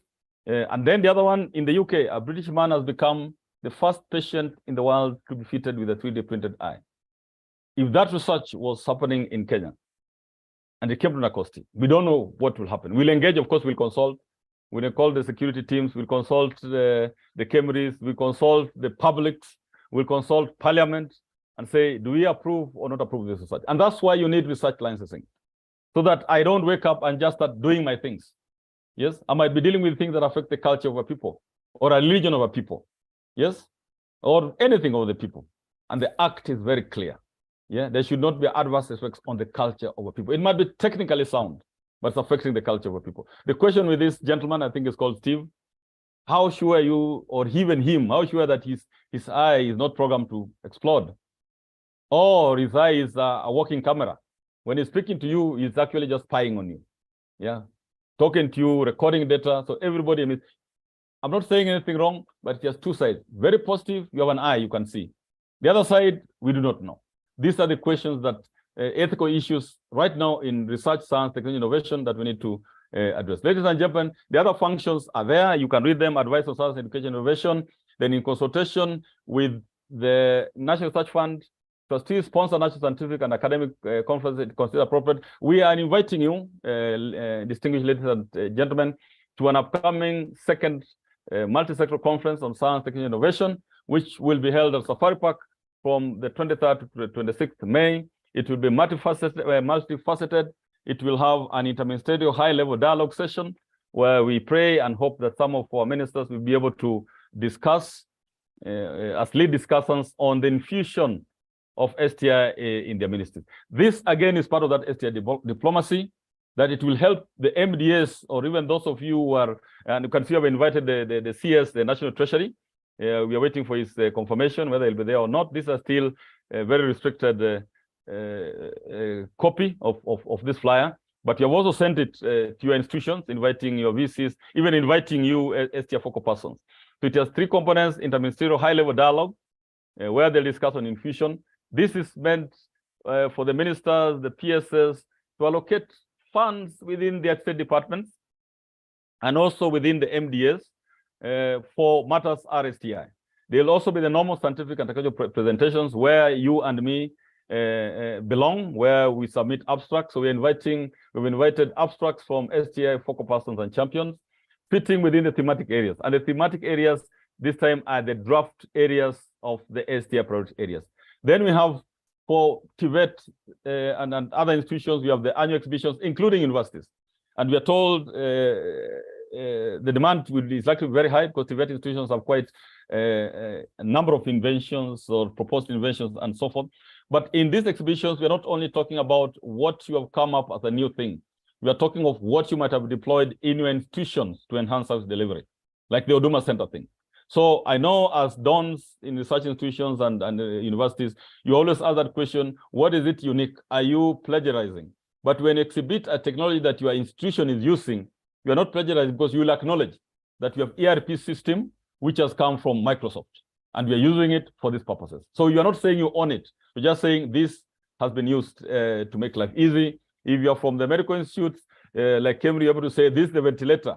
Maybe we have not made it, but we have used it to save lives. Then we have what we used to call the Science Week. We're inviting a team which will try to speak to youngsters, whether from high schools, primary schools, on just encouraging them to adopt science, encouraging gender to adopt science, other genders to adopt science, or either gender to adopt science, and so forth. So we invite you that, and I'm just saying this is part of the functions of the commission. It's also to advise government on policies and any issue, promote increased awareness, and they've used the word research systems. The Act defines research systems as research, science, technology, innovation. Please, I've shared this slide a number of times. In the sector, research system is very similar to science, technology, innovation system. It has 3 subsystems. And I would believe that our participants today belong to the middle subsystem, the education and research system. You look, NACOSTI belongs on the political governance and regulatory system. Then you have the business and industrial system. This speaks on STI diplomacy and getting more funds. Until the NACOSTIs, the Kenyas of this world, or on the education, the universities, research institutions, are able to translate what we are doing to the other arm, the business and industrial system, then we are done. It's very difficult to allocate money which disappears somewhere. So until we engage, and this is what we're really saying, that one of our weakest links is the engagement of private sector. I think you are aware of it. We are saying that when you start research from day one, have somebody from the private sector, it happens elsewhere in the global north, so that these people pick up. You don't become the inventor and the commercializer, or the one who is now going around the streets commercializing a product. It's very difficult. You might not have the gift of the language, because Wanjiku wants a different language. You have seen how people sell their products and the wares at Kikomba. Are you willing to stand by the roadside and start shouting, yes, one for all and all for whatever? So there's some people who are very good at that. So from day one, you don't develop up to the end and then invite the private sector. They are normally very reluctant because they do not know whether you're tricking them. But when you start from the word go with them, they'll even guide you on what can be marketed. So that's the STI system. I'll just now move very quickly. NACOSTI is the focal point of a number of Kenya's international obligations. Just like I think the day before yesterday, we received invitations from the International Center for Genetic Engineering for call for PhD applications, PhD applicants, call for master's applicants. We used to share it with this, maybe with just a few institutions, probably with the research institutions alone. Now we are sharing it with universities, and we're sharing it with STI focal persons. We're sharing it with MDS. We're sharing it with TVET institutions so that it's countrywide. And that's one of the value propositions for those who are involved in STI mainstreaming. AFRA, a number of you have benefited. Yeah, almost every week, and thereafter we have offers to go to Vienna for a retreat, to go to South Africa for some meeting and so forth.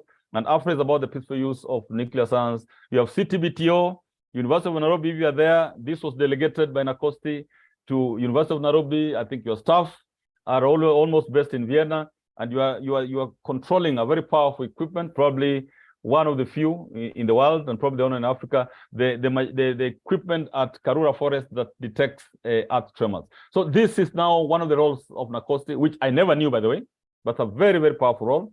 And the role where you saw the Minister or Cabinet Secretary establish the National Research and Technology Consortium or Committee to be able to bring you together to apply for these funds strategically, so that we don't go to Horizon Europe and all the 73 universities have submitted their proposal.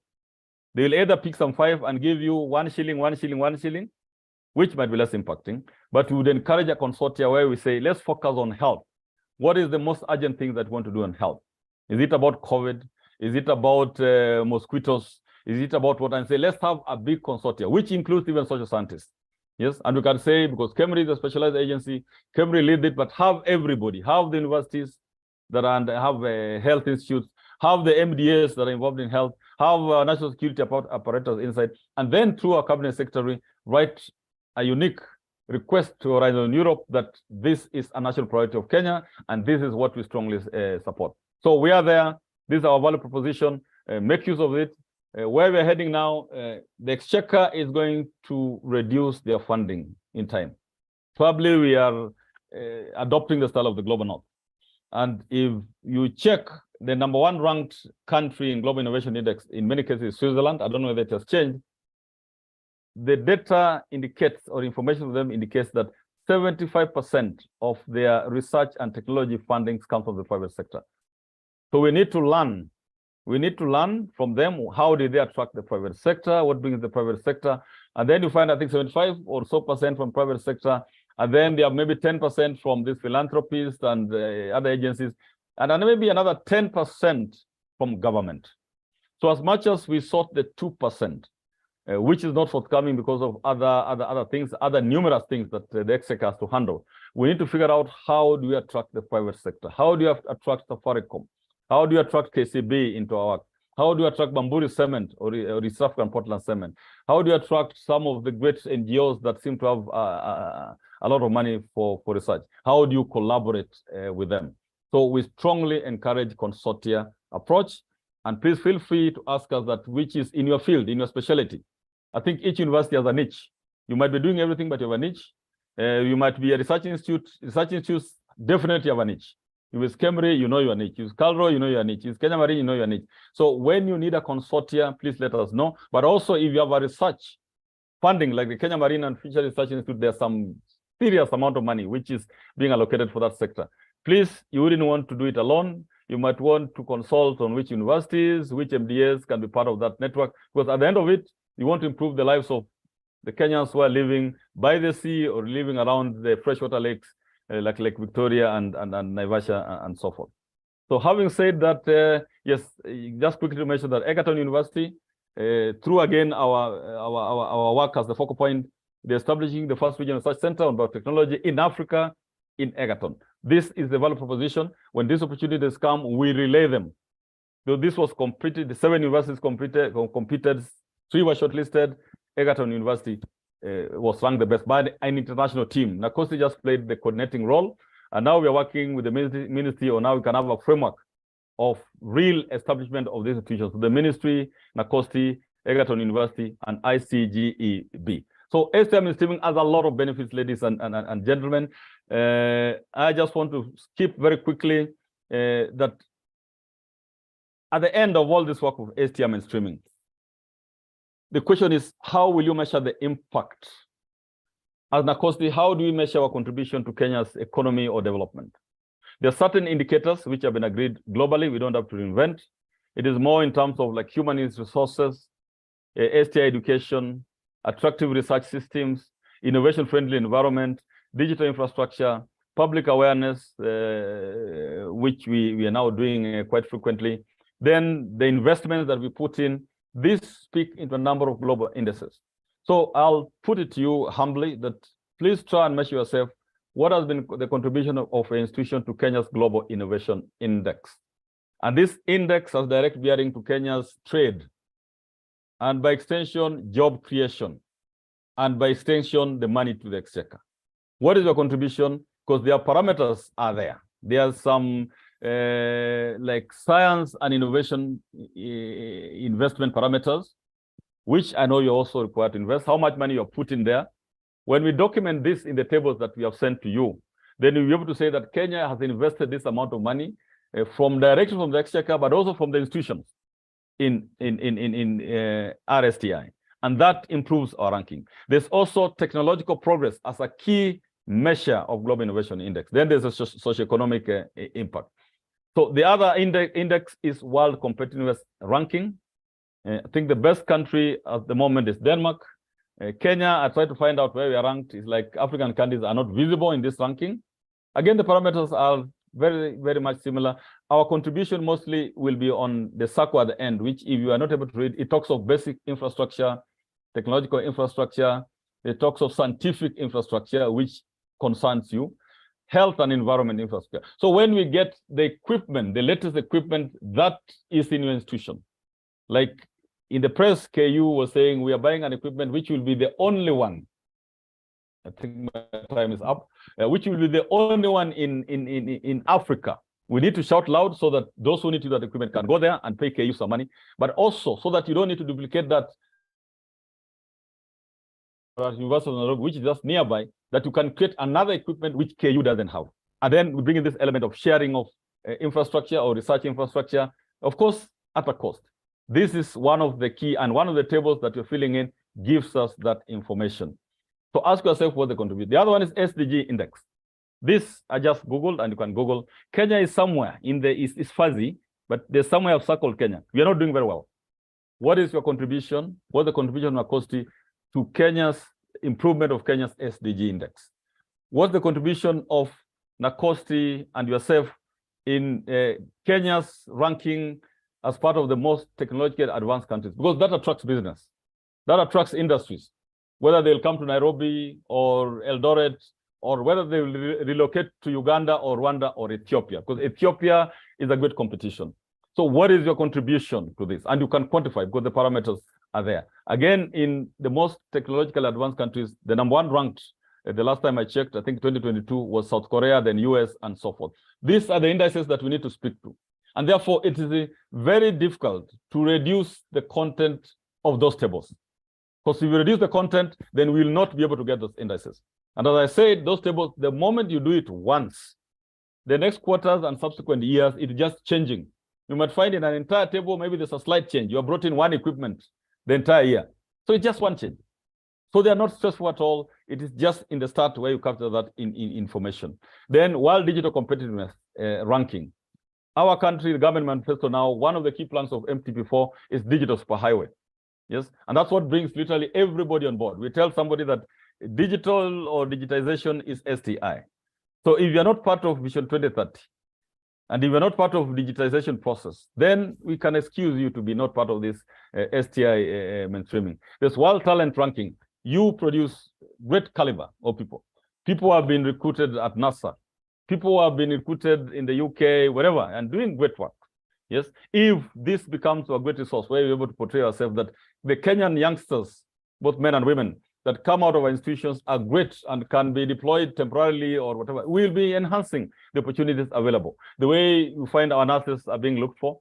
So let's go technology-based, that when people think of drones, they think of this, we call them the frontier technologies, then they apply and to seek the youngsters from Kenya that have come from this university, that have come from this research institution and forth. So that data, again, I'm emphasizing, is to help us improve the ranking of Kenya as a top destination for world talent. Then there's Human Development Index. The factors are there.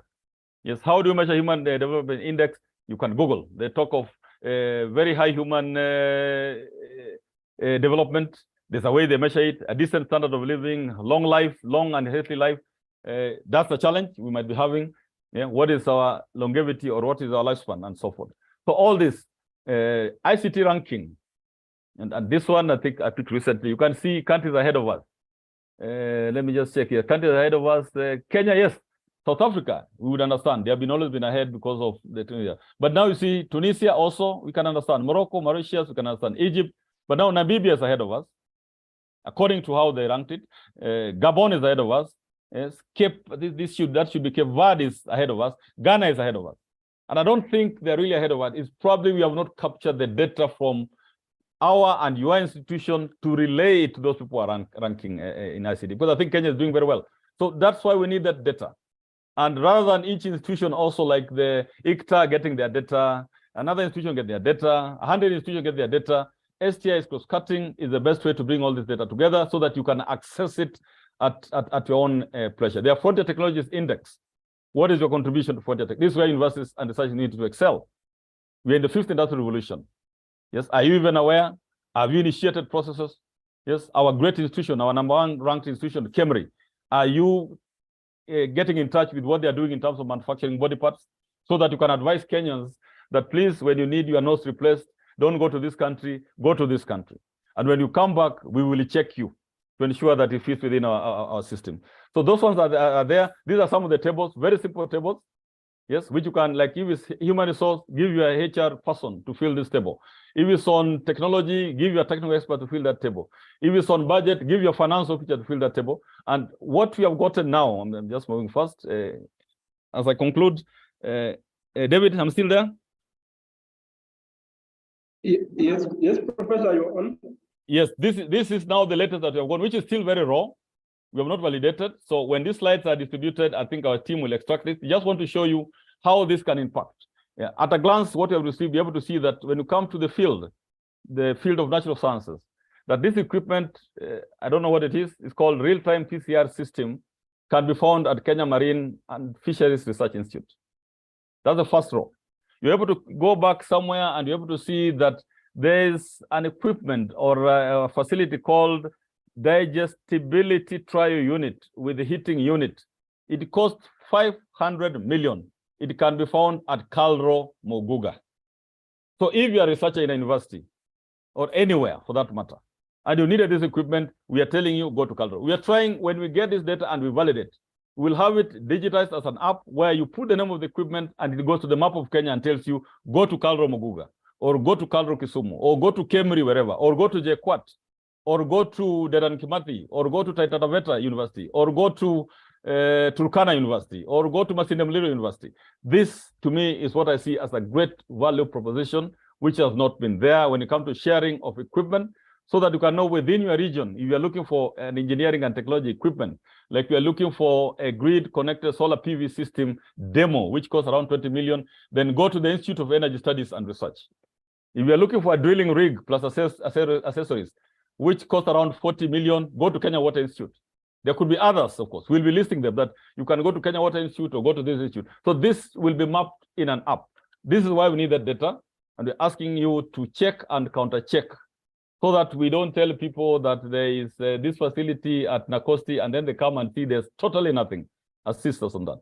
So so I'll keep on that. We are getting a lot of data out of this. And we will use the same you as reviewers to now crystallize this, condense this for Njiku.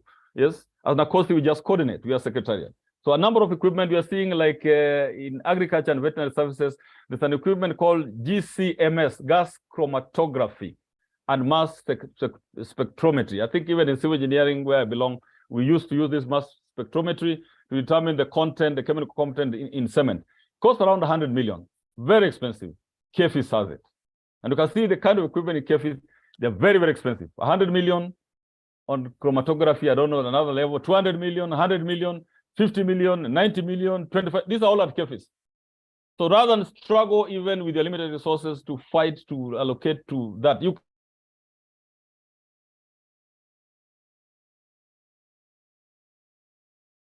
can, in the meantime, use what is at KFIS. We also are getting data on data, how you're investing or how you are working with international partners. We're able to capture that, and we are able to say that institution A, B, C, D attracted this millions or billions of funds from outside there. You can see like Tana Waterworks Development Agency or Kenya Space Agency, and we are launching a satellite the other day in Malindi or in Kilifi. We are able to say that the Kenya Space Agency is able to attract this amount of fund with this amount of facility. I think this information is useful. I might be wrong, but I think it's important. Overall, STI workforce. At the moment, this is the data you gave us, which I think is not complete, because some have not submitted this table. We're able to look at a glance, and we're able to know how many engineering and technology persons do we have. And we can even break that one down, that we're able to say that the number of people in engineering and technology with the PhD who are male and who are above 50 years of age is 188. This is just a sample of the table you give us. Because the moment you feed it online, the system is able to calculate almost instantly, based on the program that our team has done, to tell us how many biotechnologists are there, how many medics are there, those with PhDs, those with masters, those with bachelors, and you have gone up to the prior learning, like those who didn't go to the formal school but are contributing. And you have classified them in terms of below 50, above 50, maybe the young and the old. We can further break it down based on your advice, but I think you need the data.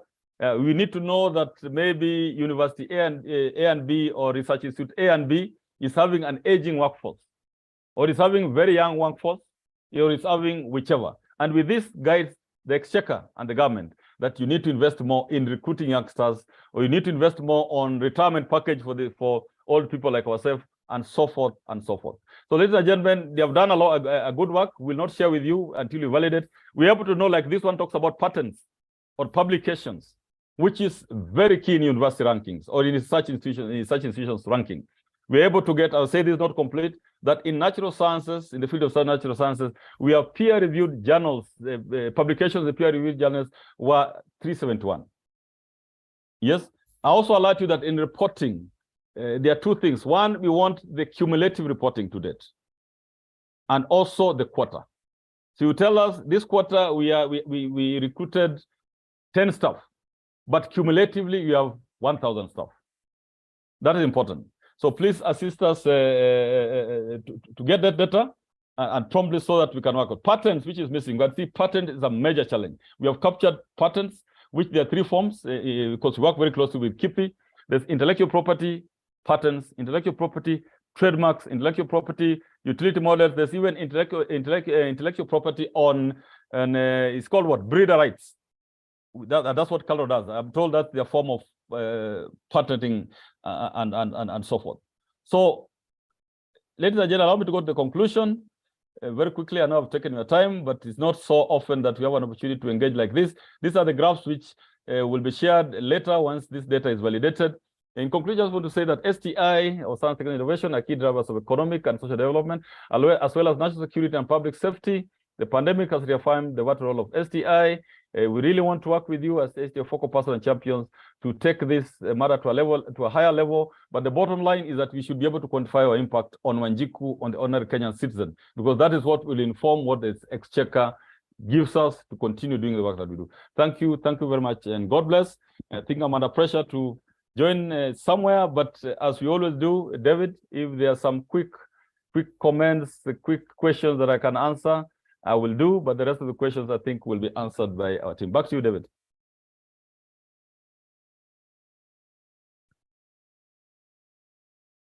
Thank you very much, DG, for your presentation and opening the session.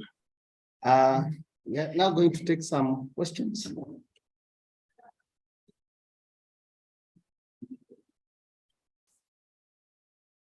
Florence? Yeah, you can also check on the chat if there are quick ones that I can handle. You will also be able, I think, to request for the sake of planning the conference. The exhibition part is the tricky part because we might not have enough booths. And as for planning, you might want just some to indicate. You might not be the CEO, but to indicate if there's a likelihood the institution might want to exhibit so that it helps us in planning. They can indicate in the chat, yes. There's a question in the chat asking about how 8 modules will be delivered.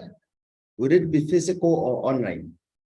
It will be both. There'll be sessions where they can be delivered in person, and there'll be sessions where they can be delivered online. So we'll work out the modalities of that. In person, it's about, I think it's 5 days, heavily benchmarked with what UNESCO does. Online, probably the same, because they should be at the same time.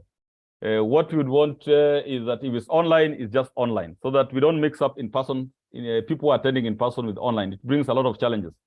We'll have a series where I'm saying this is online. Online dates are this, in-person dates are this. Thank you. Back to you. Florence, you can ask a question and unmute.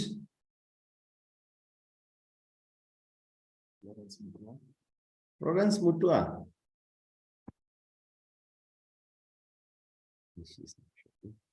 Can I go to the next? Maybe I see she's unmuting.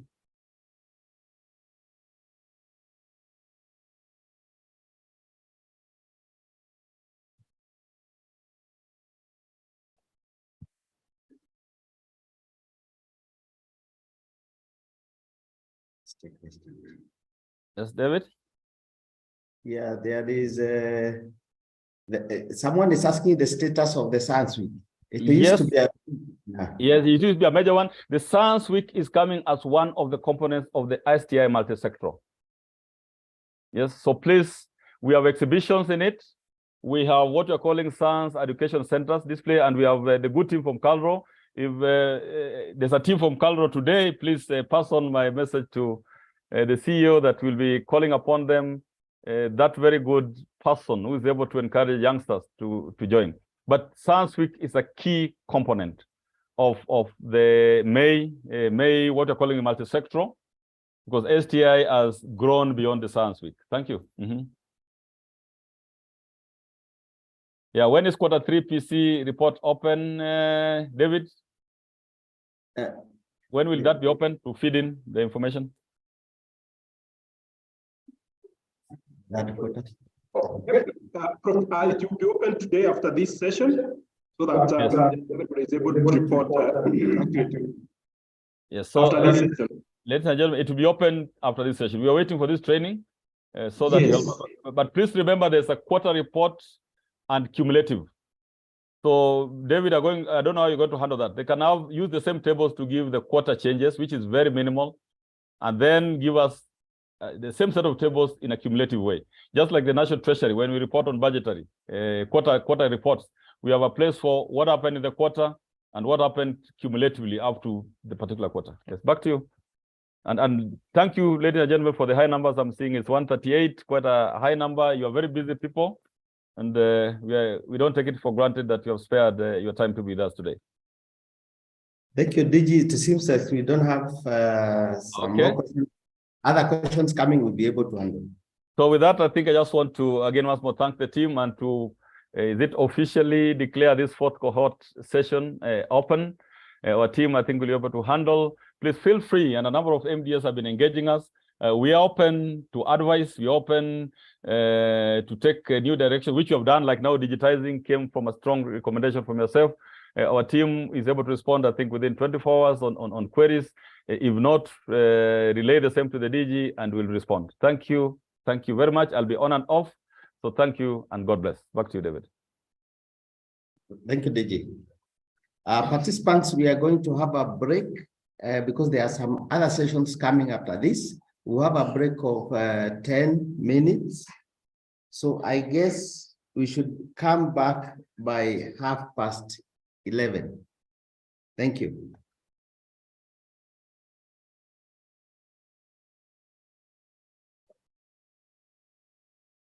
Yes, yes, David, there's a very good suggestion where they're saying the template can be aggregated and so forth. You'll want to engage with one of the participants who seem to have a good idea. As you say, we also learn, yeah, so that we don't feel maybe two templates, but the same template can capture the quarter change and also the cumulative. The other thing also I wanted to mention is that there are certain things that are reported annually, like budget is annual. But when you report on patent, it's not annual, it's for their entire existence. To say that institution A, since we started, we have 1,020 patents which are still alive because patents have a span of 20 years. You talk of staffing, you don't talk of staffing for this year. You talk of staff up to now, plus, and then in addition, the ones that you recruited in that quarter. Thank you. And now I exit. Thank you, DG. Thank you. It's taken.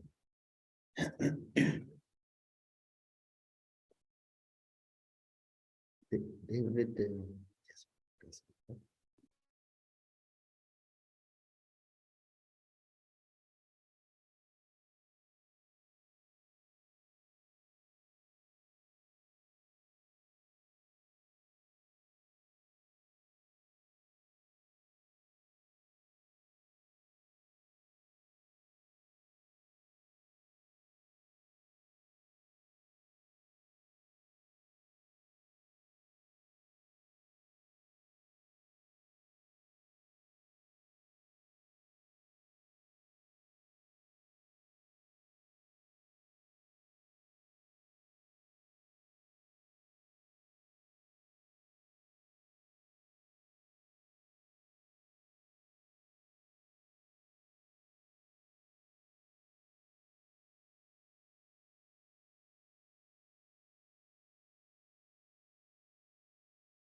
Okay, ladies and gentlemen, I wish to invite you for the second and last session for our sensitization.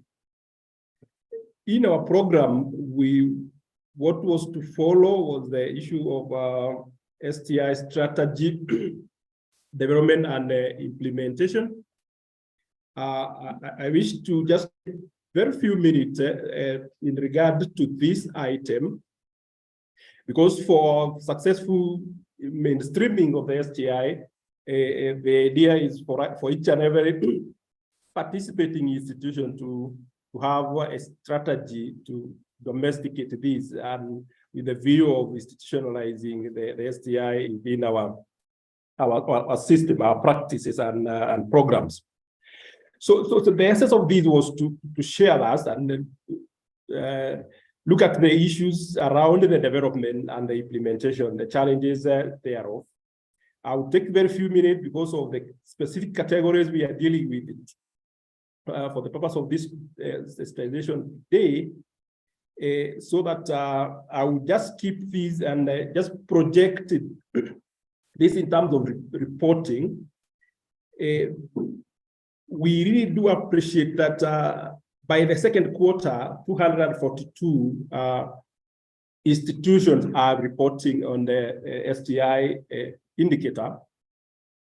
And you will consider the universities, by this point, 100% of the universities are reporting, although the few were late reporting.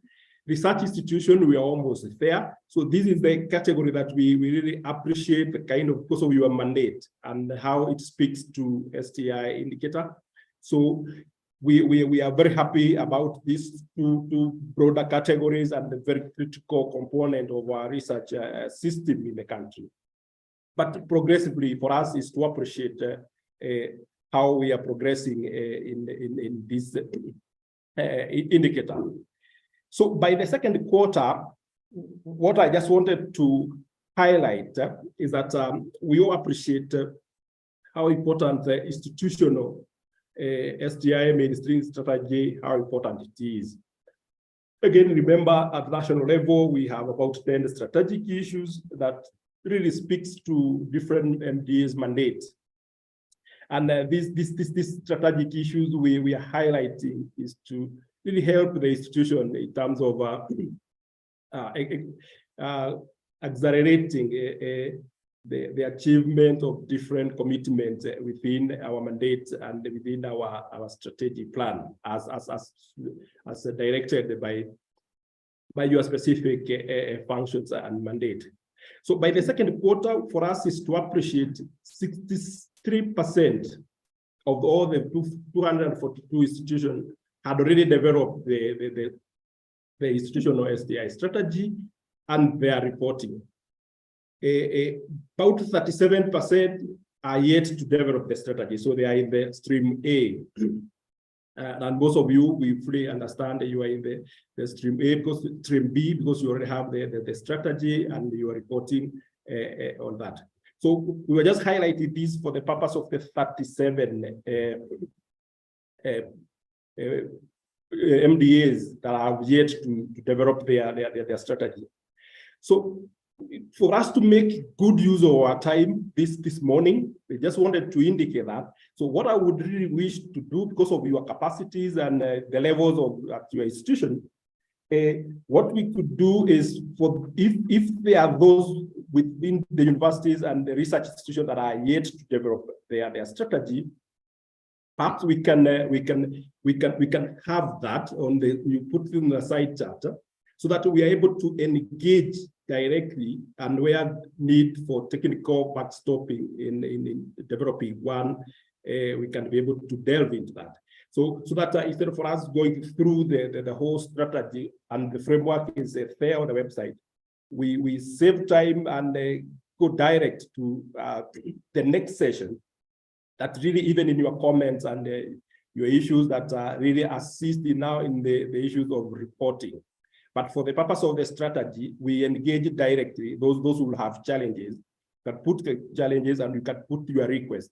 we want to agree that NACOSTI Mainstreaming Committee will be ready on standby to walk the journey with 37% of the institutions that are here to develop the strategy. And we are thinking and we believe that almost everybody in these two categories for today are fairly well capacitated to handle that, because these are some of the things that you have you even had them before even this indicator came on board. So I just thought I just share that and I give it that open-ended, that we engage directly along those lines.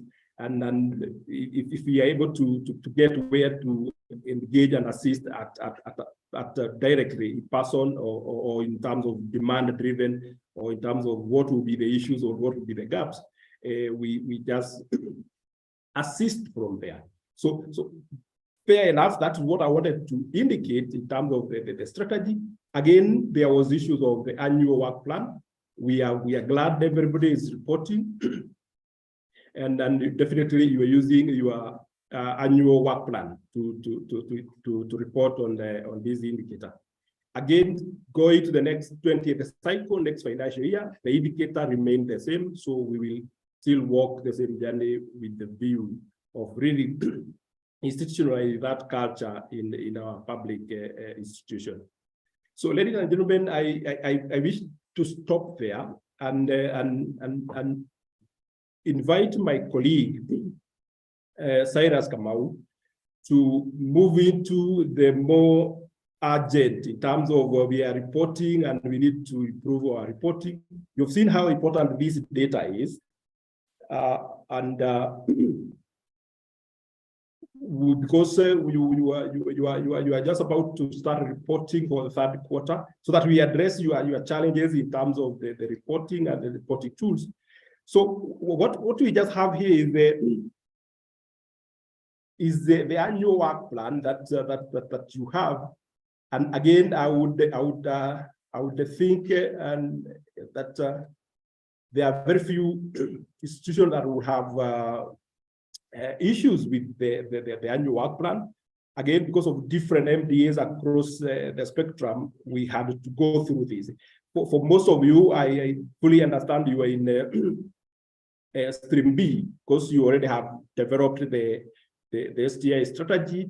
And with that, the only aspect here to just highlight is that because you only addressing the 5 strategic issues of your importance, and that's why we are seeing those tables and the questions and comments we are seeing. They are all rotating around the same aspect that are common across all the universities and all the research institutions. So we just want to think and believe that all of you are in the stream B. Should there be any institution that are in stream A that are yet to develop the strategy, that's where I would say we really need to get in touch at institutional level to assist you walk that journey. But again, both of you are in the stream B, and it's only aspects of reporting. The aspect of reporting is where we want to spare more time in the second session so that we address your concerns there and how we can improve. And more so is to get your feedback to improve the processes, because your input to this becomes so critical. So Cyrus Kamau will take the next session for reporting tools. And again, your input and comments around that will also be highly welcome. Thank you. Cyrus should take the floor.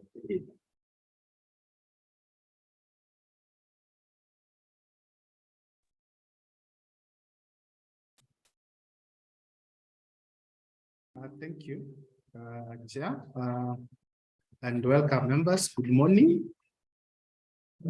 I'll take you through the reporting indicator and possibly share some of the aspects that you are getting to go through. And possibly we can also discuss how we can improve in terms of reporting. First of all is to commend universities and research institutions I think it has the highest compliance level as far as this target is concerned. And we don't take it for granted. We are happy. Maybe the challenges that are here and there is what we may need to look into and see how best we can be able to address them. So with that saying, I hope my screen is visible and I can start with the indicator in terms of my presentation. So I think in terms of what the chair has said, in terms of the appointment letter, I think generally this one has been okay. The terms of reference are within the websites. And unless for those who are within the indicator for the first time, which we're saying there could be one or two out of a collection of around 45 institutions within this category, they have been generally been done. So then there is a aspect of the data that we request for focal persons. These ones we guarantee that we securate according to the Data Protection Act. So that's why we only request the phone and the email contacts of the focal persons. For the champions, we just need the letter to show that there is a team with that. So this one assists us in terms of when there are trainings like these ones. Even if we are sending an invitation to the accounting officer or the CEO or the VC, then we are also able to copy the focal persons to make arrangements, at least to bring in the aspect of the reporting and attendance and confirmation of the same. So the next one is to deal with the trainings. I think that one has generally also been okay. I think the big challenge that had come up was a place to specify, especially for those that have been having trainings, one-to-one trainings. They have new champions, they have a new team on this indicator, and they would have wanted us to come on board and work on it. They would want us to possibly be able to give them an opportunity to put that into place. At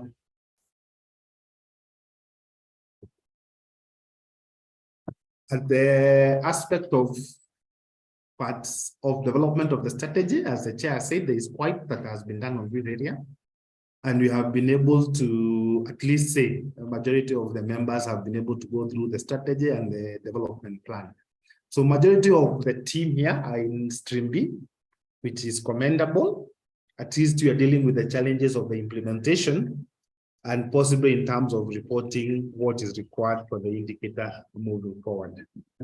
I have seen a question on the chat from one of the members. How do these information relate to establishment and in-post? We have put a place where you indicate the number of approved staff in the establishment, and that you have put it in brackets, the maximum number to which your institution or university can be able to employ based on the approved documents for staff establishment. They indicate the total number of staff in post. Those are the ones that are currently employed.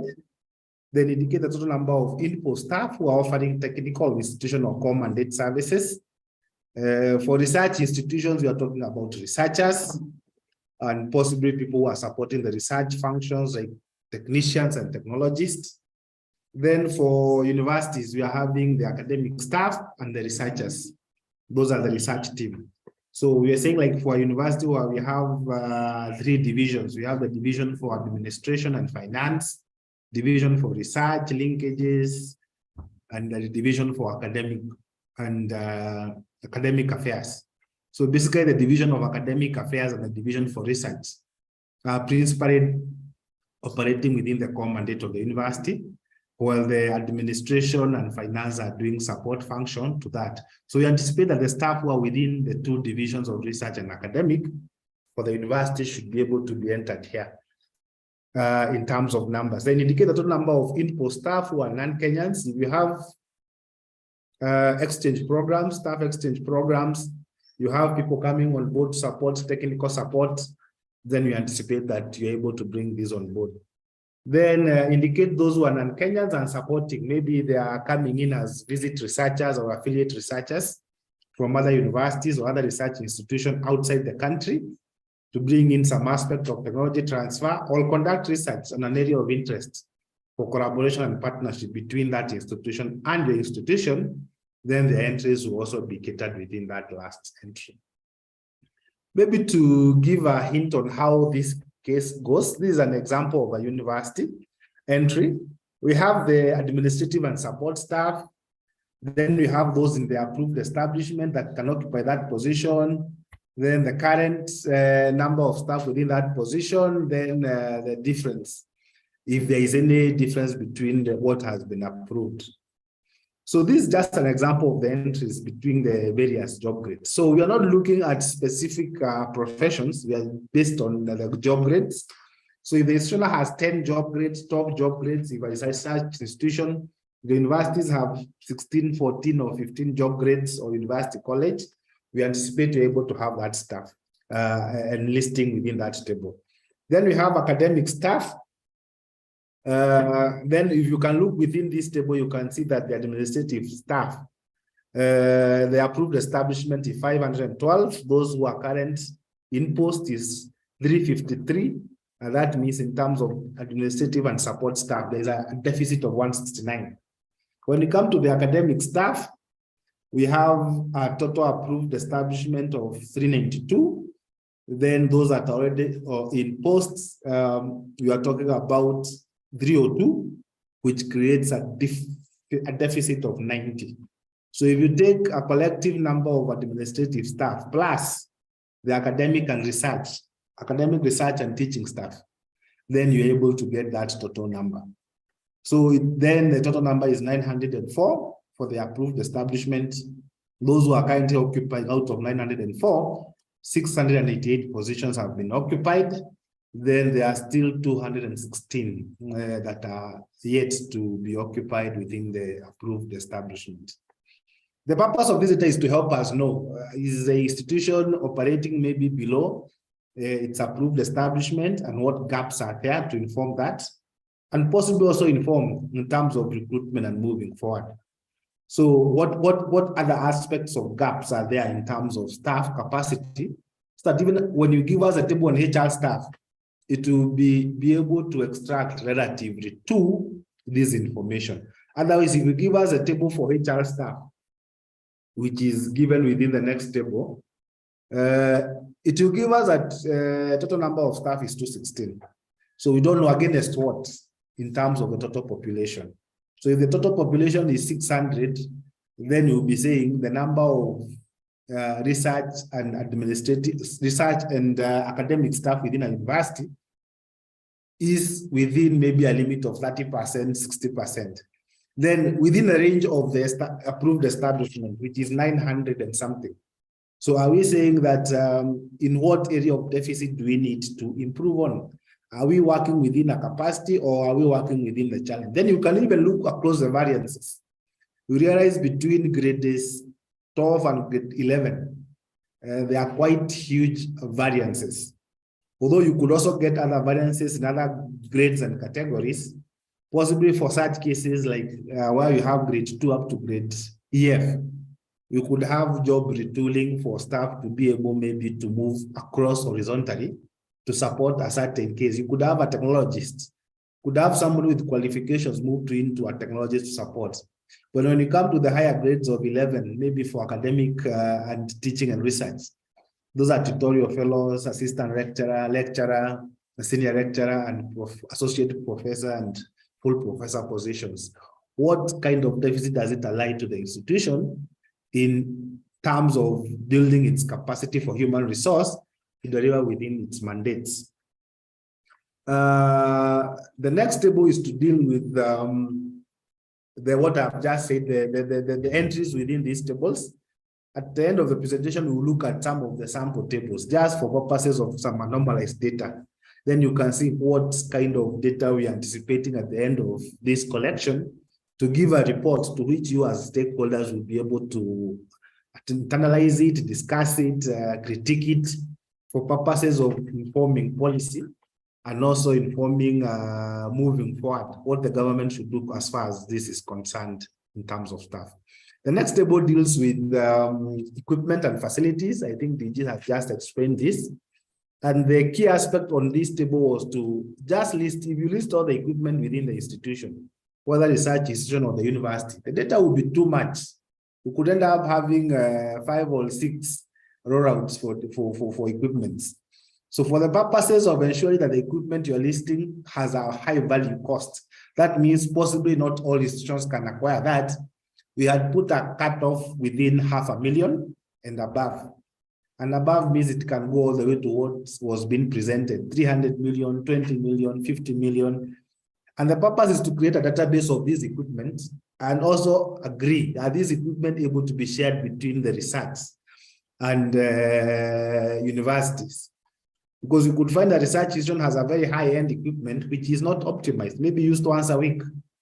Another institution that is neighboring, which is a university, has graduate students who need to use the same equipment but are not able to have that. And you find that even in terms of resourcing through the universities and National Research Fund, we have limitations to start checking which are these equipments do universities need and research institutions require, and are they being optimal? So that we don't end up buying a very high expensive equipment of 100 million that cannot be shared by universities and research institutions. Then you end up having a challenge that the same equipment maybe lies somewhere in another institution, but not optimally used. If it's optimal, well and good, there is no challenges in that. But if it's not optimal, is it possible to optimize it by allowing it to be shared by other institutions that would require such services, either for training or for research purposes? Then we have the funding aspects. We enter the aspects of the funding process. And this one has generally been a challenge across board. And my encouragement to research institutions and universities is try and engage their finance team where they don't have finance team. If possible, you can get an accountant within your champions so that is able to assist you with this area, because you are getting data that has quite a number of gaps. And this data, when it has gaps, we cannot fill the gaps unless we are informed of what is supposed to fill it. So like in terms of Exchequer, we have the 8 columns provided. And from so far, I think in terms of entries, they are there, but maybe the focal person of the champion assigned this role does not get the supporting evidence for data. The data comes with gaps, and these gaps becomes difficult even to compute and establish the baseline of R&D funding within research institutions and universities. And as I said, these are big area. I think if you look through government, their biggest research funding goes to this category. So if we're able to get data correct here, it would inform 80% of government funding and partners funding as far as research and technology and innovation purposes is being conducted within the country. So the more accurate the data is, the more informed than 80% of the country's total data in terms of financial movements. Because the rest, you realize most of them do not have huge research units, huge research budgets, or do not have a core mandate that is anchored in research. So you may find that they are being assigned maybe other public service delivery options to which they are able to put their budget with. And possibly even the research they conduct is just to improve in terms of their service delivery, like for state corporations that are not within the research and education sector. So the next, is to deal with programs. So this is also some place we are getting some mismatch in data. You may find that an institution is providing like 6 or 7 programs that it's conducting. Then all these programs that have been conducted, some of them are collaborative, some of them are GOK funded. And in such case, that means these programs are able to have some specific outputs. So when you come to a place where you have partners, that means outside GOK funding, and they are bringing in some kind of funding in terms of collaborative projects. When you come to the previous table, there is no entry. This table has the first line, GOK grants. We anticipate that if you have programs and projects that you're undertaking, and they are being funded by the GOK, then the money will come within this line of GOK funding. But if you have external partners, the EU, the World Bank, any other entity that gives you funds that do not come through the Exchequer funding for you, and they are not entered within the donors and partners, but when you go to programs that are existing, then that means there is a data mismatch. Either those programs have been missed in terms of R&D expenditure entries, or those programs have been closed, or that those programs are coming in kind. So, and if they are coming in kind, we say that at least there is some place where you can be able to work with the finance team to approximate. Like now, a partner may come on board and say, we are going to give you the research, maybe fellows, to help you in training and developing capacities for developing proposals for international grants awards. So if you were to equate that support, which comes in terms of staff exchange programs, is it possible to say how much you could have spent in terms of if that organization or if the university was to go out and engage these people, maybe it was a contract or on a salary-based aspect to perform that function? Then that one can be able to be facilitated and be given in kind. So ensure that if you have collaborative programs that are being done with external partners and they have some financial budgets assigned to them, so when you come to make the table for R&D, then the same is captured within that level. So the next one is to do with research outputs. So out of research inputs, the programs and projects are STI inputs because they're the beginning point of getting inputs. Then once you finish that research and you are going to do publications, those are outputs of that research process or those programs and projects. So we have several categories of where we are able to put in. And we are saying that there was now that discussion also that came up as a question. When you are putting this table, you are supposed to put all the tables cumulatively. Like now, I'll give an example of this table that I have on the screen. We have the first line, publication in peer-reviewed journals. So if in that quarter the table was this, then there are some publications that have been done, 5 of them, 2 in natural sciences, 3 in engineering. Then you come and edit the data here and you say the natural sciences will have 7, engineering and technology will have 5, medical sciences 4, agriculture and veterinary sciences 4, humanities and social sciences 11. And that means the total number will increase from 26 plus 5 to 31. But on the remark, you put on that remark, you say between January and March 2023, there were 5 publications. You can say even you can put the remark in initials. You say in brackets, NS 5, E and T 2, which means your data is cumulatively being added up. What you're avoiding is that you don't want to reach 4th quarter, and you're also asking you to give us an annual report so that by the end of 4th quarter, the data that you give us will be very comprehensive, and the tables that you're able to provide, you can be able to work with them in developing the reports that are required. And this one cuts across all those areas that we have given. Sorry, it has number 1, publications. It has number 5, 6, 7, IPs in terms of patents, trademarks, utility models. We have technologies that are being developed, products that are being developed. If you are dealing with commercialization, you can tell us whether there are softwares or applications or mobile apps. If you are dealing with incubation centers and technology incubators within the organization. If you're dealing with agriculture, then you have the breeder rights, what you call the brand breeder rights. If you're dealing with materials that you need to protect, maybe training materials, curriculums, then you're also dealing with copyrights, which is part of protection of the resources that are required within that. Then last but not the least is the dissemination. The same case is cumulative. You're able to say, what have you done within the period? Possibly you may decide that in the 1st and 2nd quarter, there was nothing undertaken. So you also only put the period undertaken within this. This is a quarter period between the 3rd quarter, 1st January to 31st March. Where you are able to specify numbers is okay. We're not able to specify numbers, like saying the number of impress in social media, if you're working with social media handles. Then the remark within the end, maybe you possibly say there is 1 million, 1.2 million impress between 1st of July to 31st March 2023. So then there is print media. What have you done within this period that are taken? Specify the numbers. Then you can put a remark. The remark will now involve the cumulative process, maybe saying from 1st of July to 31st of March, this is what has been able to be achieved within these numbers. So that at the end of the day, you have that. It's not exhaustive. There could be other forms of dissemination that are not captured here. You can always add a row and you're able to add that kind of information to that.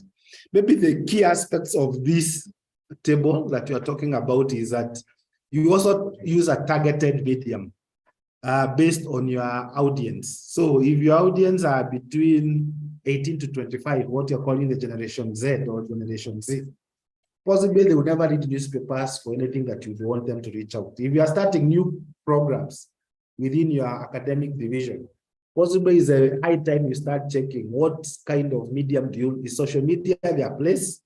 If you're targeting an age of 45 to 60, these are people who technology found them still running. So you may not find them within the social media platform, but they could be good in newspapers and print medias and journals. And if that's a target that you intend to do, then your publications and print will be able to reach those categories. And the same applies. So as you select the kind of dissemination, you also need to ask yourself, who is your target and what possibility do you have in terms of successfully reaching that target? So that's all in terms of the key tables for presentation.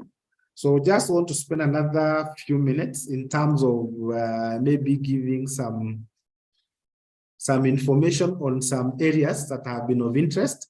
I'll look at two of the tables. There was a question whether how does an institution know how it's faring up comparatively to the other institutions that we have. I have some anomalized data which I intend to use just for two tables that are critical. One of them is on HR and the other one is on R&D budgets. So I would want to start with the one for HR, maybe with research institutes.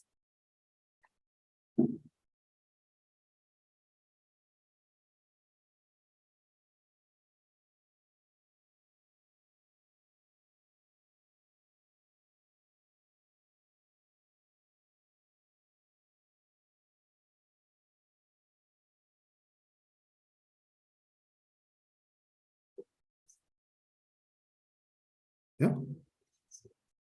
Okay, so we have just some random input within the data for research. So this, we have around 10 registered public research institutions. So we have some data that has been received from 7 research institutions. So if you look at Research Institute 1, Research Institute 2, Research Institute 3, and you can see the data that has been provided within this range. So maybe going to my notes down there, if you look at Research Institution 1, the table is generally well fit, the data is well entered, there are no gaps within that data, so you can use it for analysis. The same case applies to this Research Institute 2. But if you go to Research Institute 3, there is some data here highlighted in yellow. So it's flowing as a total, but I'm not so sure it's representing what. So maybe the focal person and the champions that are responsible for this data, they can be able to guide whether there is a wrong entry before we use it for analysis and possibly do some part of cleanup within that area. This is also another category of data for research institutes. There are quite a number of data entries within. So for some reasons or another, we may also need to know the size.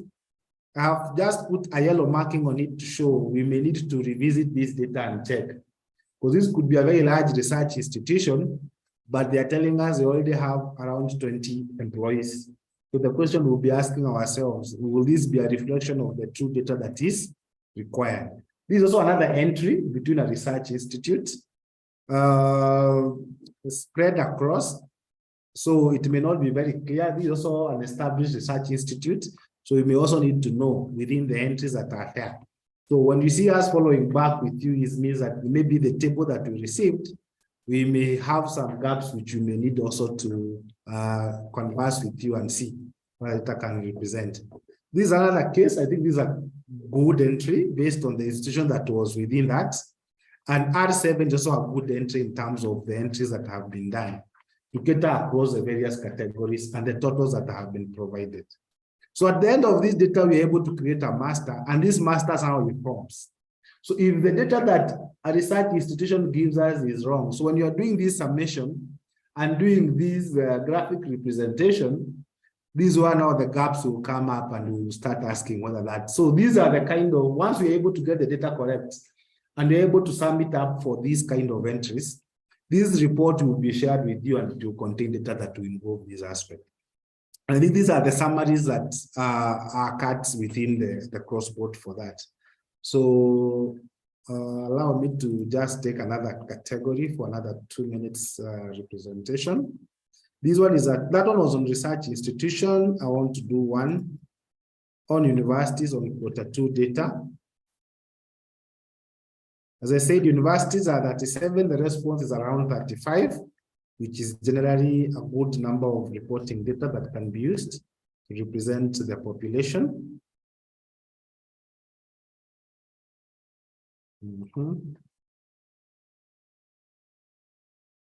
So this is also an aggregated data. We just put universities 1, 2, 3.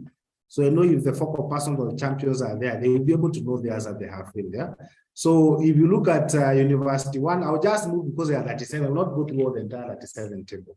So I'll just give samples of saying this one is well filled, this one has some gaps. So this is, I'll call it university 1. Has some entries, but the entries are not clear. So you may not necessarily know whether this is a representation. Could be a university that has given us data that shows that they have over 300 staff, but the table for HR has less than 50 staff. So it's possible now to reach out to you. So if you find us reaching out to you is for clarification of these entries. This is also another representation.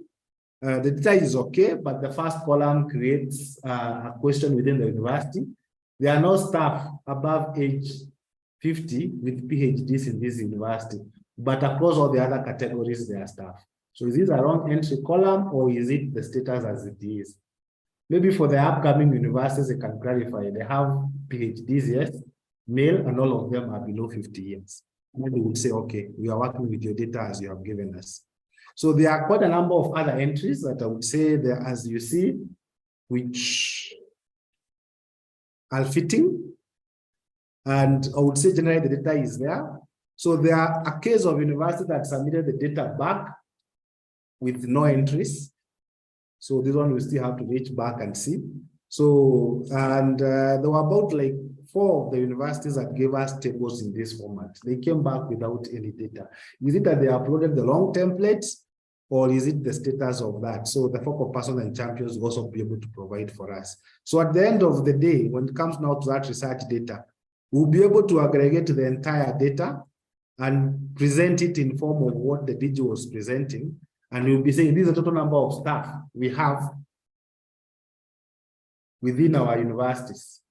So when you're saying that we have engineering and natural sciences 288, is this a representation of the number of PhD holders in our universities above the age of 50 who have the qualification within the category of natural sciences? And is it the same? Would you say that 332 is the total number of PhD holders who are male above the age of 50 with a specialty within humanities and social sciences? So all that information will now be aggregated into a common table for purposes, or even doing graphical representation on the same and saying how fairly from a quick look at the graph, we can be able to tell maybe PhDs in terms of male social sciences and natural sciences carry the biggest category, and possibly medicine has the lowest category within that. And for us to be able to have a good representation of this data, then we are relying on you to provide us with the most accurate information as far as this entry is concerned. Allow me to also stop that and possibly do another representation. This one is on R&D budgets. I'll do the same. I'll start with the R&D budget for research institutes.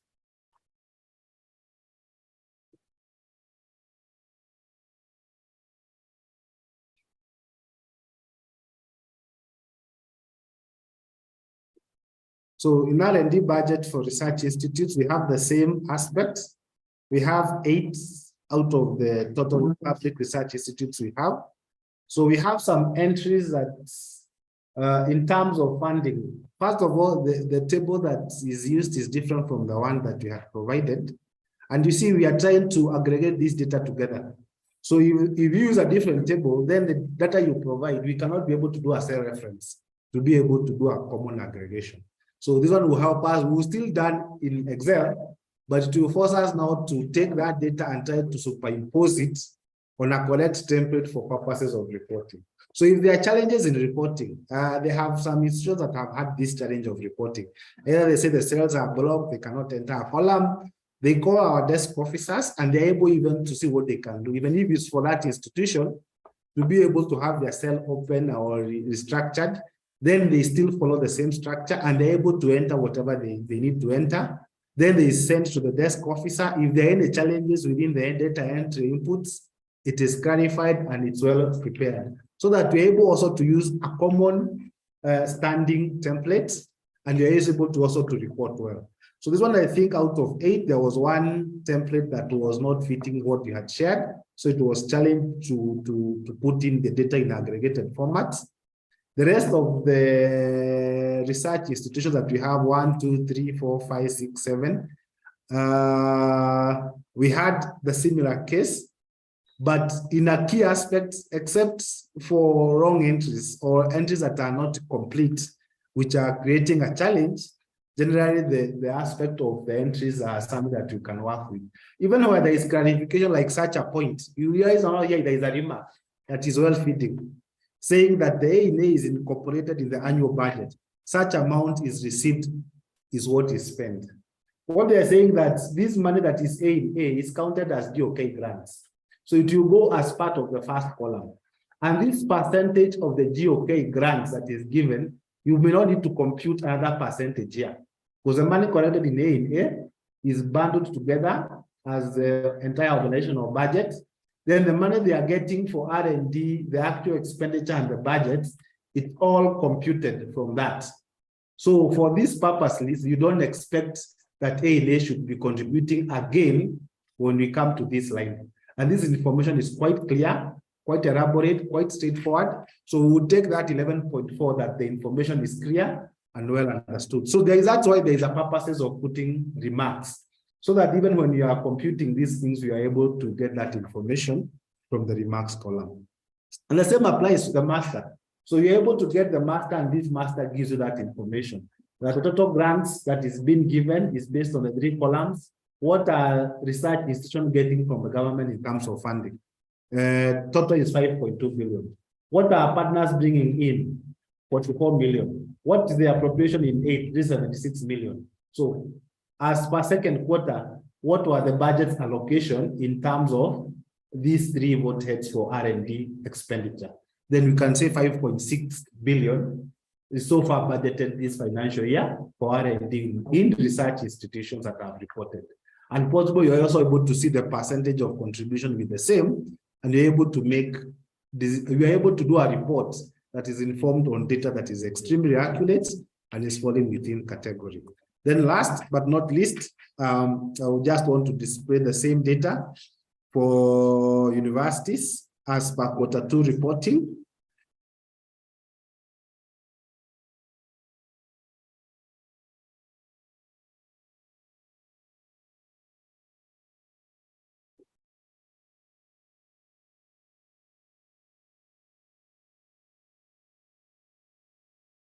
So I'm saying these aggregated data. So even the table that I have here is based on U1 to U34. So these are just universities. So I don't know the universities as I present them by name. So this one is just to ensure that the data is there. So under University 1, there is that entry. You realize there are some gaps. So we just need to know how these gaps can be accurately be filled within that. The same case was to do with sorry, I think this is just a repetition. Let's try to get the R&D. Sorry.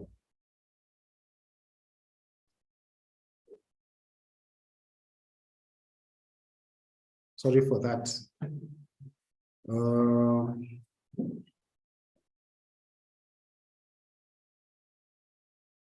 So this is R&D within the universities. There are 33.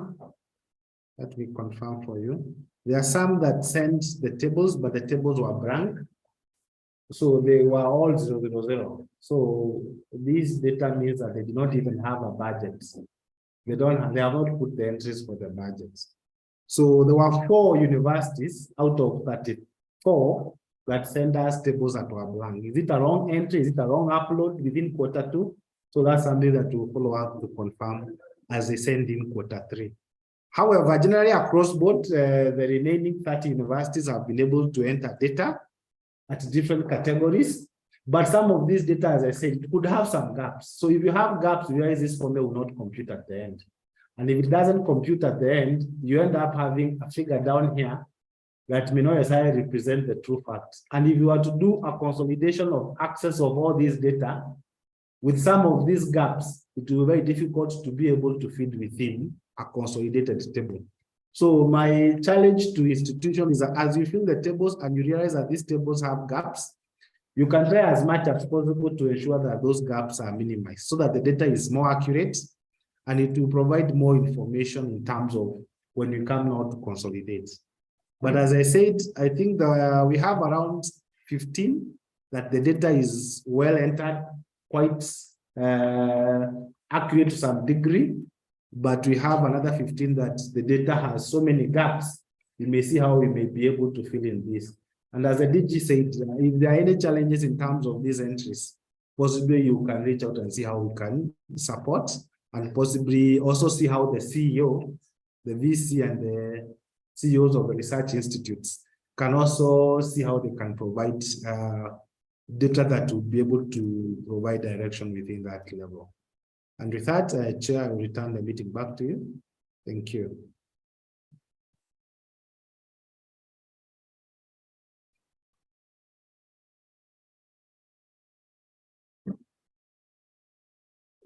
Thank you very much.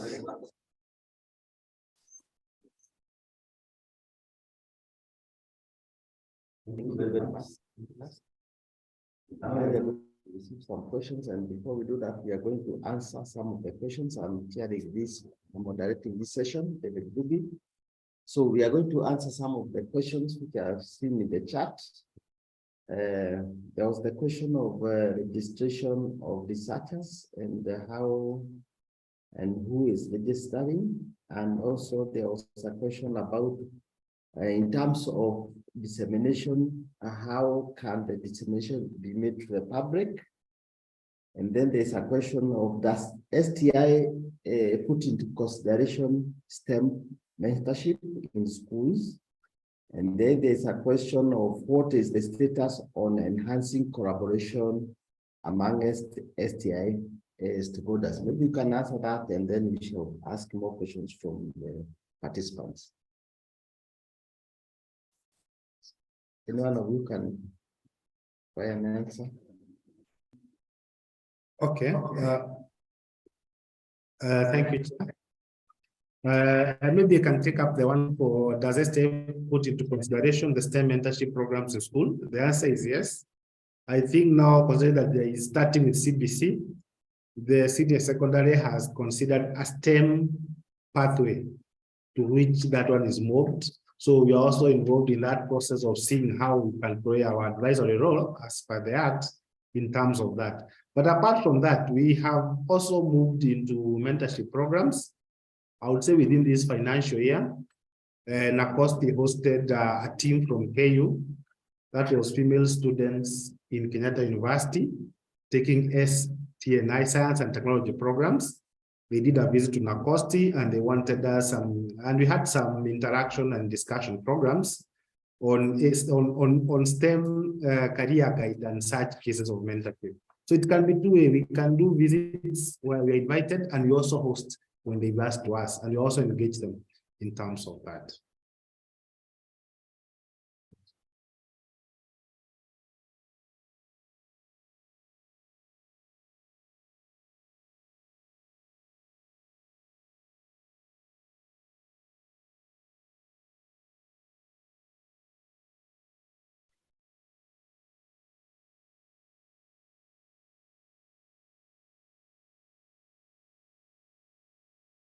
Okay, thank you, Chair. The issues of dissemination, yes, there are various forums for dissemination, because as you will agree, the end game for these research products is to reach the intended users.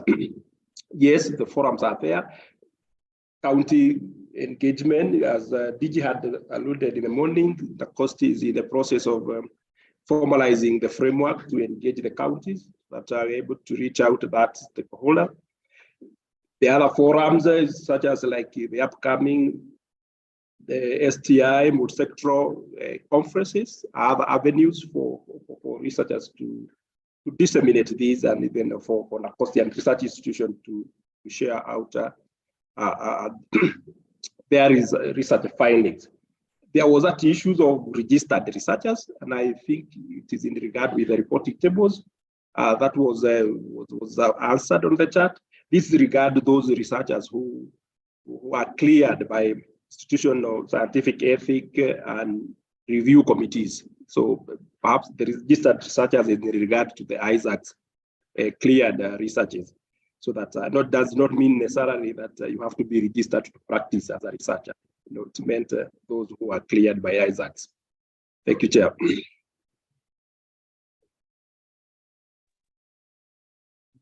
Thank you very much, Cyrus and David. Now, participants, is there someone who might want to ask a question?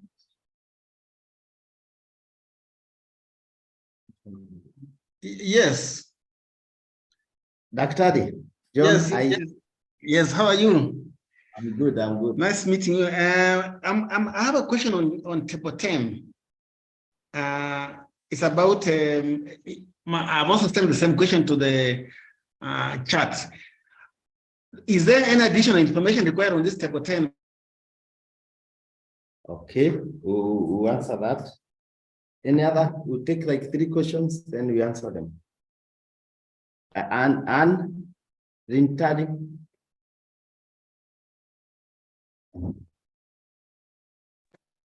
Okay. Mine is a quick one. In the event someone is stuck and you need some help, how would we reach out to you other than the email? Is there a phone number? Okay. Thank you. Thank you. We will note that. Then Alex Mumbo. Yeah, thank you, Chair. Mine is also on one of the tables that you had highlighted on equipment. Now, the categorization, I thought perhaps was a little bit narrow. I don't know whether you have plans of expanding that, because we have many fields. For example, I saw a surveying equipment listed under engineering and technology, and I thought surveying could actually be a category on its own, as well as other divisions of built environment. And I think also if you could maybe attempt to also have information on softwares, I think that would help them. There are some softwares that are very expensive, and maybe institutions may not be able to get these individually. But you find there are those research institutions with such software. So if it is known through yourselves, then perhaps people would maybe now go to that place and be able to use the software. You have an example, Alex, software, expensive software? An example? Of course, there are design softwares. For example, the high-level design softwares. If you look at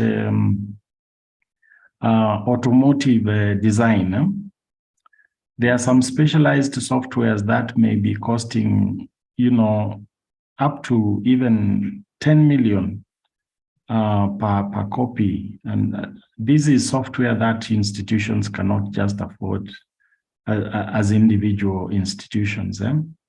We also have, the common softwares that we use in class, like ArchiCAD, AutoCAD and stuff. And what I have found is that, unfortunately, a lot of institutions do not have, genuine software. And sometimes when you do research, and probably that research ends up with a patent, then you end up in difficulties actually, because you cannot report research output that has been done using, pirated software. Okay. So if one could have an opportunity to, get these licensed copies and maybe use them in research, then that would advance their cause. Okay, that's fine. That's fine. That is noted. Can we have Sylvia and make it short?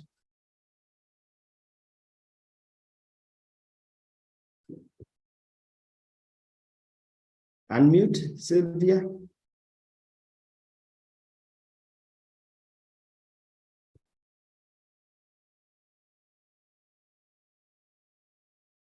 Okay, maybe you can take those ones first, and then we'll come to another round. Who do you want to take the first one?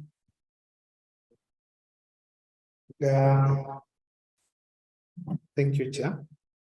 I think the table Dr. John is referring to is the table on registration of researchers. So this table is, if you look at the reporting tool, it's not mandatory. This reporting table is for those that have ISETs. And basically, you are supposed to report people who have been cleared by your institutional scientific and ethics review committee to conduct research either within the quarter, but as you pull in the data cumulatively. So that if number 1 to 5 were quarter 1, 6 to 10, quarter 2, then you populate it so that by the end of quarter 4, you have 30 researchers who the institutional scientific and ethics review committee has cleared, and their data is entered in that table. So if you do not have an scientific and ethics review committee, then you do not need to fill this data. But if you have one and you are a university or research institution, then provide that data that I said, the number of people they have cleared, and possibly the number of people they have rejected, or they have told to go and remodel their proposal for the purposes of ensuring that they meet scientific and ethics requirement for approval. On the phone number, I think this is quite a number. I think I'll leave it to the chair to say. But however, as I was presenting, there was the data provided. So, and I think we are always free to provide the data that once you send the email, we'll respond back. I know there have been cases where institutions have reached out and you have supported them through email. However, I think if there is a challenge and it is here, then the members I have here, I can be able to link them directly. Then I see what the challenges I can support within that area. Then in terms of equipment and categories, we have tried as much as possible. I know the categories cannot be exhaustive. If we were to look at the table of Francasti model, I think in the process of this, I will share the documents in the charts for you to download. So there are cases where these areas fall into some new and emerging disciplines cut across, like engineering and technology. We have some areas like bioinformatics. We have some areas of nanotechnology. They could be cutting across those 5 main disciplines that we have. But you can try as much as suitable to see under what category within the UNESCO approved 5 categories these ones will fall into. But we agree with you, yes. Possibly if we are able to automate this thing in a system rather than Excel, we can be able to have that list, having the main category, like natural sciences main category, then we go to subcategories. We have biology, we have physics, we have chemistry, we have computer science. We have all those categories, subcategories being categorized so that focal persons are able to select the correct subcategory and they're able to report on that. The other question is on software and equipment, still by Alex. I think, yeah, I agree with you. There are softwares that are expensive. And I think the comforting factor that software don't work alone in isolation. So this software already installed in your hardware. So when you are giving the costing of the equipment, it will come together with the software that's associated with it. Such that if you are doing a design, or as you say, a design case, and you require a server, then when you are giving the cost of server, it will be both the equipment and the software, such that these softwares and the underlying equipment they are given. I would say there are cases where these equipment don't exist alone. Maybe they are interlinked to another equipment and another equipment. So instead of giving the equipment, you give a facility. Like now you could say you have a biomolecular or bioinformatics facility, which involves several equipments in it, so that you may not be able to separate the equipment and the software, or the equipment and the sub-equipment within your listing. But you can put in the facility as either a workshop, a lab, and this workshop and the lab has these equipment. And for purposes that you cannot separate the software and the hardware, you are bringing it as a collective case of a facility that's available for use, that can be used from end to end. You may realize that in some of those research equipments, they are quite huge, and possibly you may not be able to break them one by one, because from the result of one analysis, you may require the second equipment for the second analysis and the third analysis and such cases. So for that case, you're able to reference the facility itself rather than the small equipments that are within that. That's still within, and actually is still acceptable, because when you're referring somebody to use, like DJ was saying, if you go to Karo Mubuga and you want to use that equipment, possibly you'll be forced to use a facility, because you may require to use subsequent equipment that are linked to that facility rather than one equipment alone. I think for purposes of what has been shared there, I think the contacts for reach out has been shared in the platform, in the chat, I guess. So I don't know whether I've left anything, Chair. You can guide. Thank you.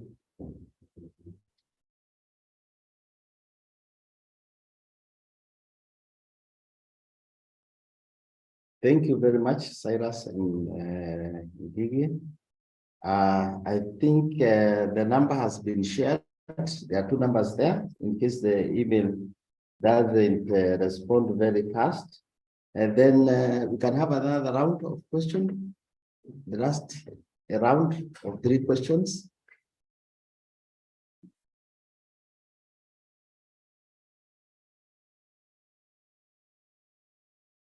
Maybe to address this issue of password. Password will remain unchanged. The password which was shared to you will be used in the subsequent reporting.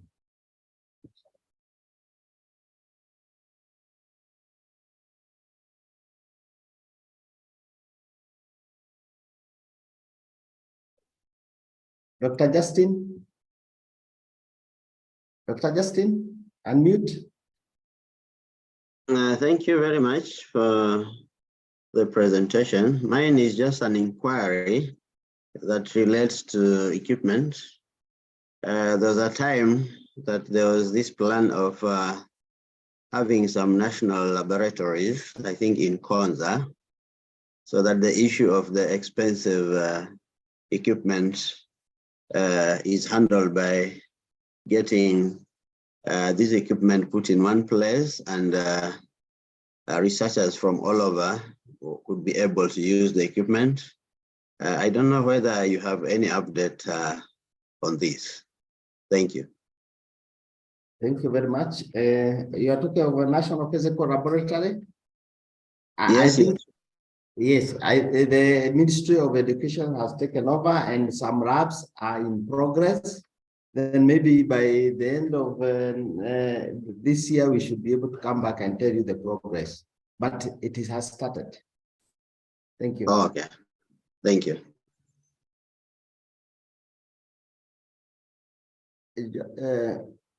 John Isi again? No, there's Professor Moses Muraya.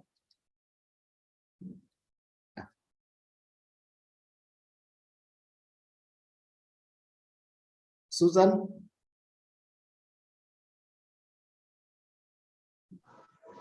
Okay, good afternoon. Thank you for this informative sensitization.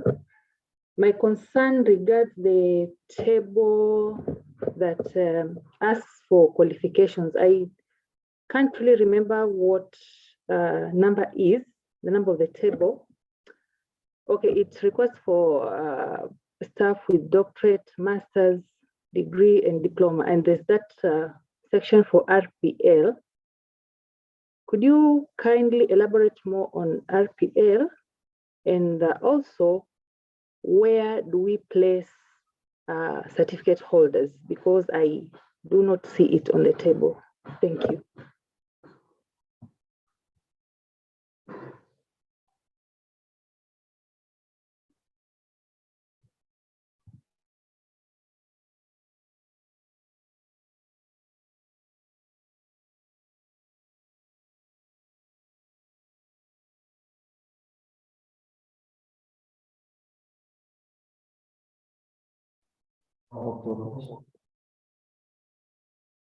Okay, thank you, Susan. The RPS stands for Recognition of Prior Learning.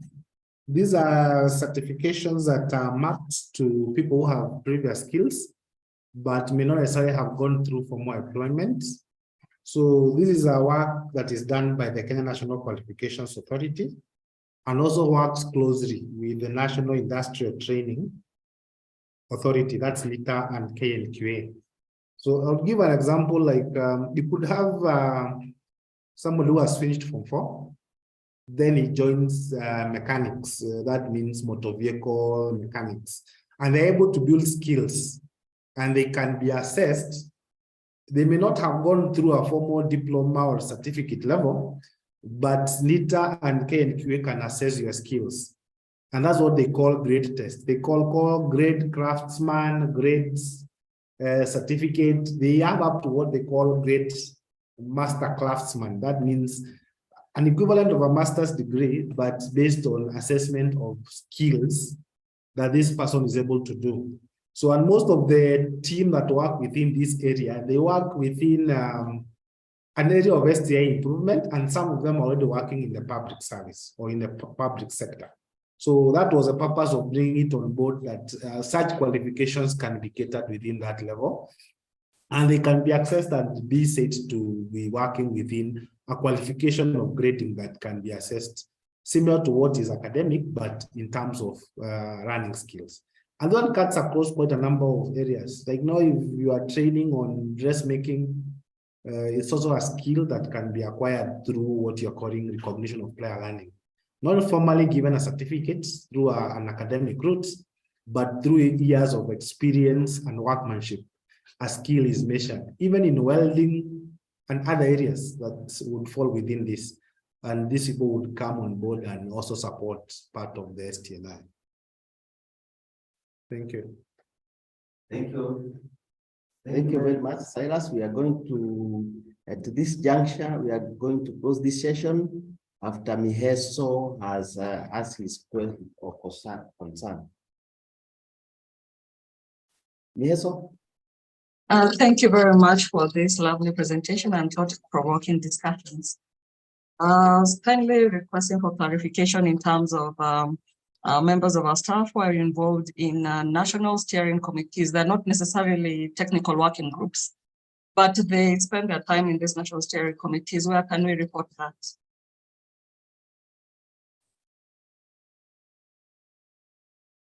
Thank you.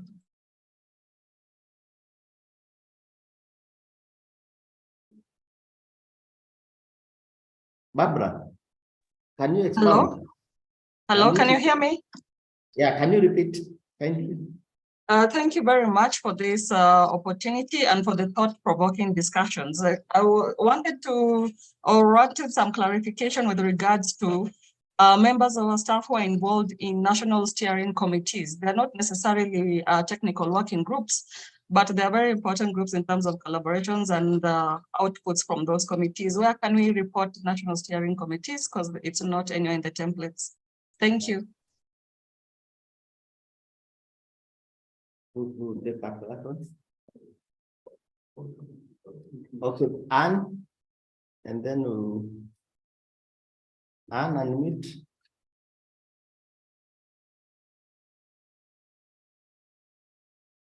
Anne?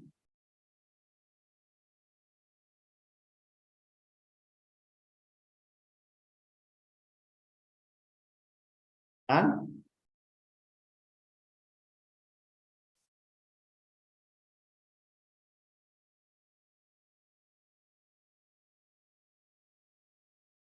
Anne Nunguru?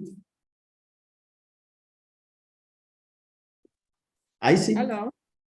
Yes, thank you very much. I've been following the presentations, and I want to appreciate what NACOST is doing. But there is the issue that you brought in on human capacity.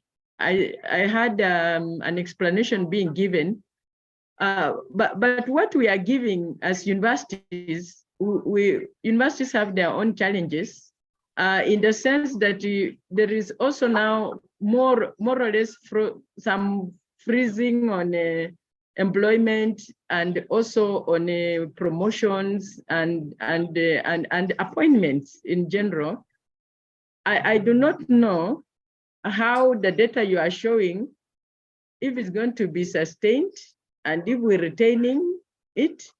And I don't know, I don't want to push NACOST, but NACOST also being a key player, what role are they also playing together with other stakeholders, so that we maintain, in the sense that we have proper research capacity and the quality of researchers at the institution, and continue getting government support, particularly in terms of personal emoluments and recruitment to retain these people. Thank you very much. That's just my observation. Thank you. That is noted. John, I see, and then the others, kindly put them on the chat. I had asked a question on table 10, and then unfortunately, it's like I went off air, or something went wrong, and so I did not get the answer. It was about whether table 10 has been revised, and you shed more light on cumulative data. Are we just using the same table as it was in the beginning? And the cumulative data is just, so it doesn't mean we present, for example, for this quarter, we present 2 tables for table 10, the one for the 3rd quarter and then the cumulative one. Okay.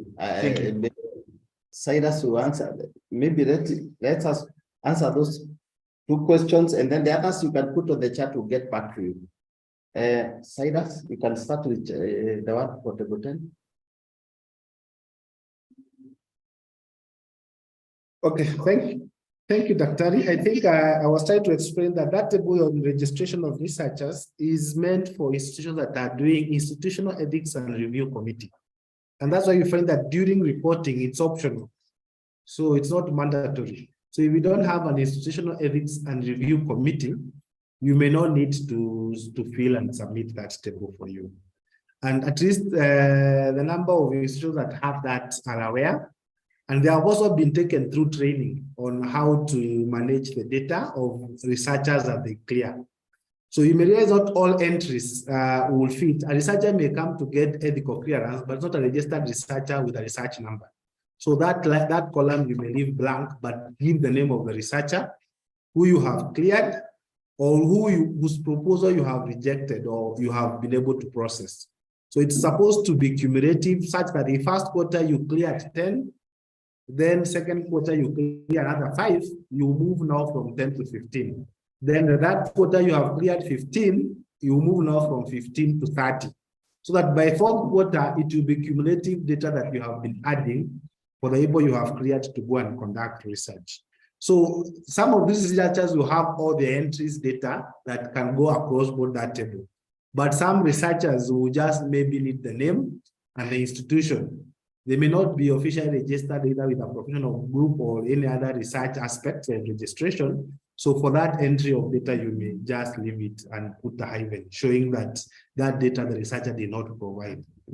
The purpose of having such information is that if a researcher is conducting maybe health research, and maybe is registered by the Dentists Association, if it is on that area of research, if he's a laboratory technologist, he has been registered and has a registration number by the Kenya maybe medical and laboratories board, you provide that data for purposes of ensuring that you're able to get the collective data of a researcher. I think the other aspects that came in was from Professor Ann Ngulu. So on what we are doing in terms of data, we are agreeing that we are not saying that data is wrong. We are saying that data may require further tuning. Like now we have a university that has provided total number of staff. There are 3.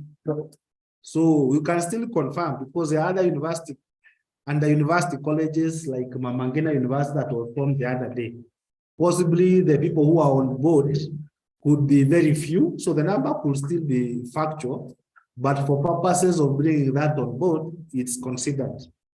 But considering that there are quite a number of university colleges that have come up, and as you say, there is a freezing of employment, this data will also be able to provide that possibly the upcoming universities and university colleges have a problem of staffing.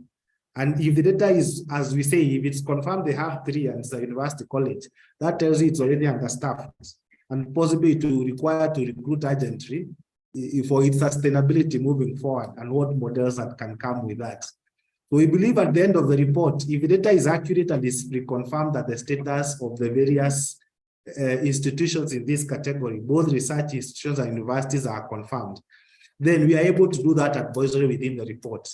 That we have noted, as much as we are saying we have over 3,000 PhD holders and universities have been equipped between 70 to 90%, then our recommendation is that all university colleges that are not well staffed for this purpose are able to be dealt with that. So we believe that the annual report that comes out that will be a product of this data collection and analysis we equivocably inform and give a position to which the CS can be able to take forward even at the level of the cabinet level. So I don't know whether I've left any other. No, I think that's it. I think that's okay. The last one, maybe we answer the last one, then we close the session. Okay. Thank you, Chair. There was an issue from Miheso about the issues of the personnel performing or working with some steering committees. And I want to believe that these steering committees, your staff must have found their way there based on their qualification and the areas of professions and the like. So yes, I think you need to capture them because for steering committees may not be the full time. They are contributing to steering committees based on their expertise and qualification. So in your data from the university or research institution, you need to have to capture them within your HR data. There is also an aspect I just wanted to highlight. This is a concern from anonymous attendee. This regards the issues of the champions based on the various disciplines. I think that is the way going forward because yes, the guidelines is we are encouraged to form or to nominate your champions across different disciplines so that you're able to get the data accurately. Just like when you have given the examples, the account and HR. If you have the champion domicile, those disciplines, you're able to get the correct and factual data. That would be the spirit. So that we get the accuracy. You've realized what we are saying and really emphasizing. This data is going to inform a lot of decisions and policies going forward. So the accuracy will be of enormous importance. So I think with the other issues that you raised in the chat, we're going to make an attempt to respond to them. And again, remember our policy is open door policy. So kindly at any time get in touch so that we are able to clarify. It is our process, and we are on standby to assist each and every participant in this platform. Thank you, Chair. Thank you very much, our dear participants. At this juncture, we are going to close this session, which has been very engaging. But if there's anything else you can put in the chat, we'll get back to you. We end this session now. Thank you, dear participants.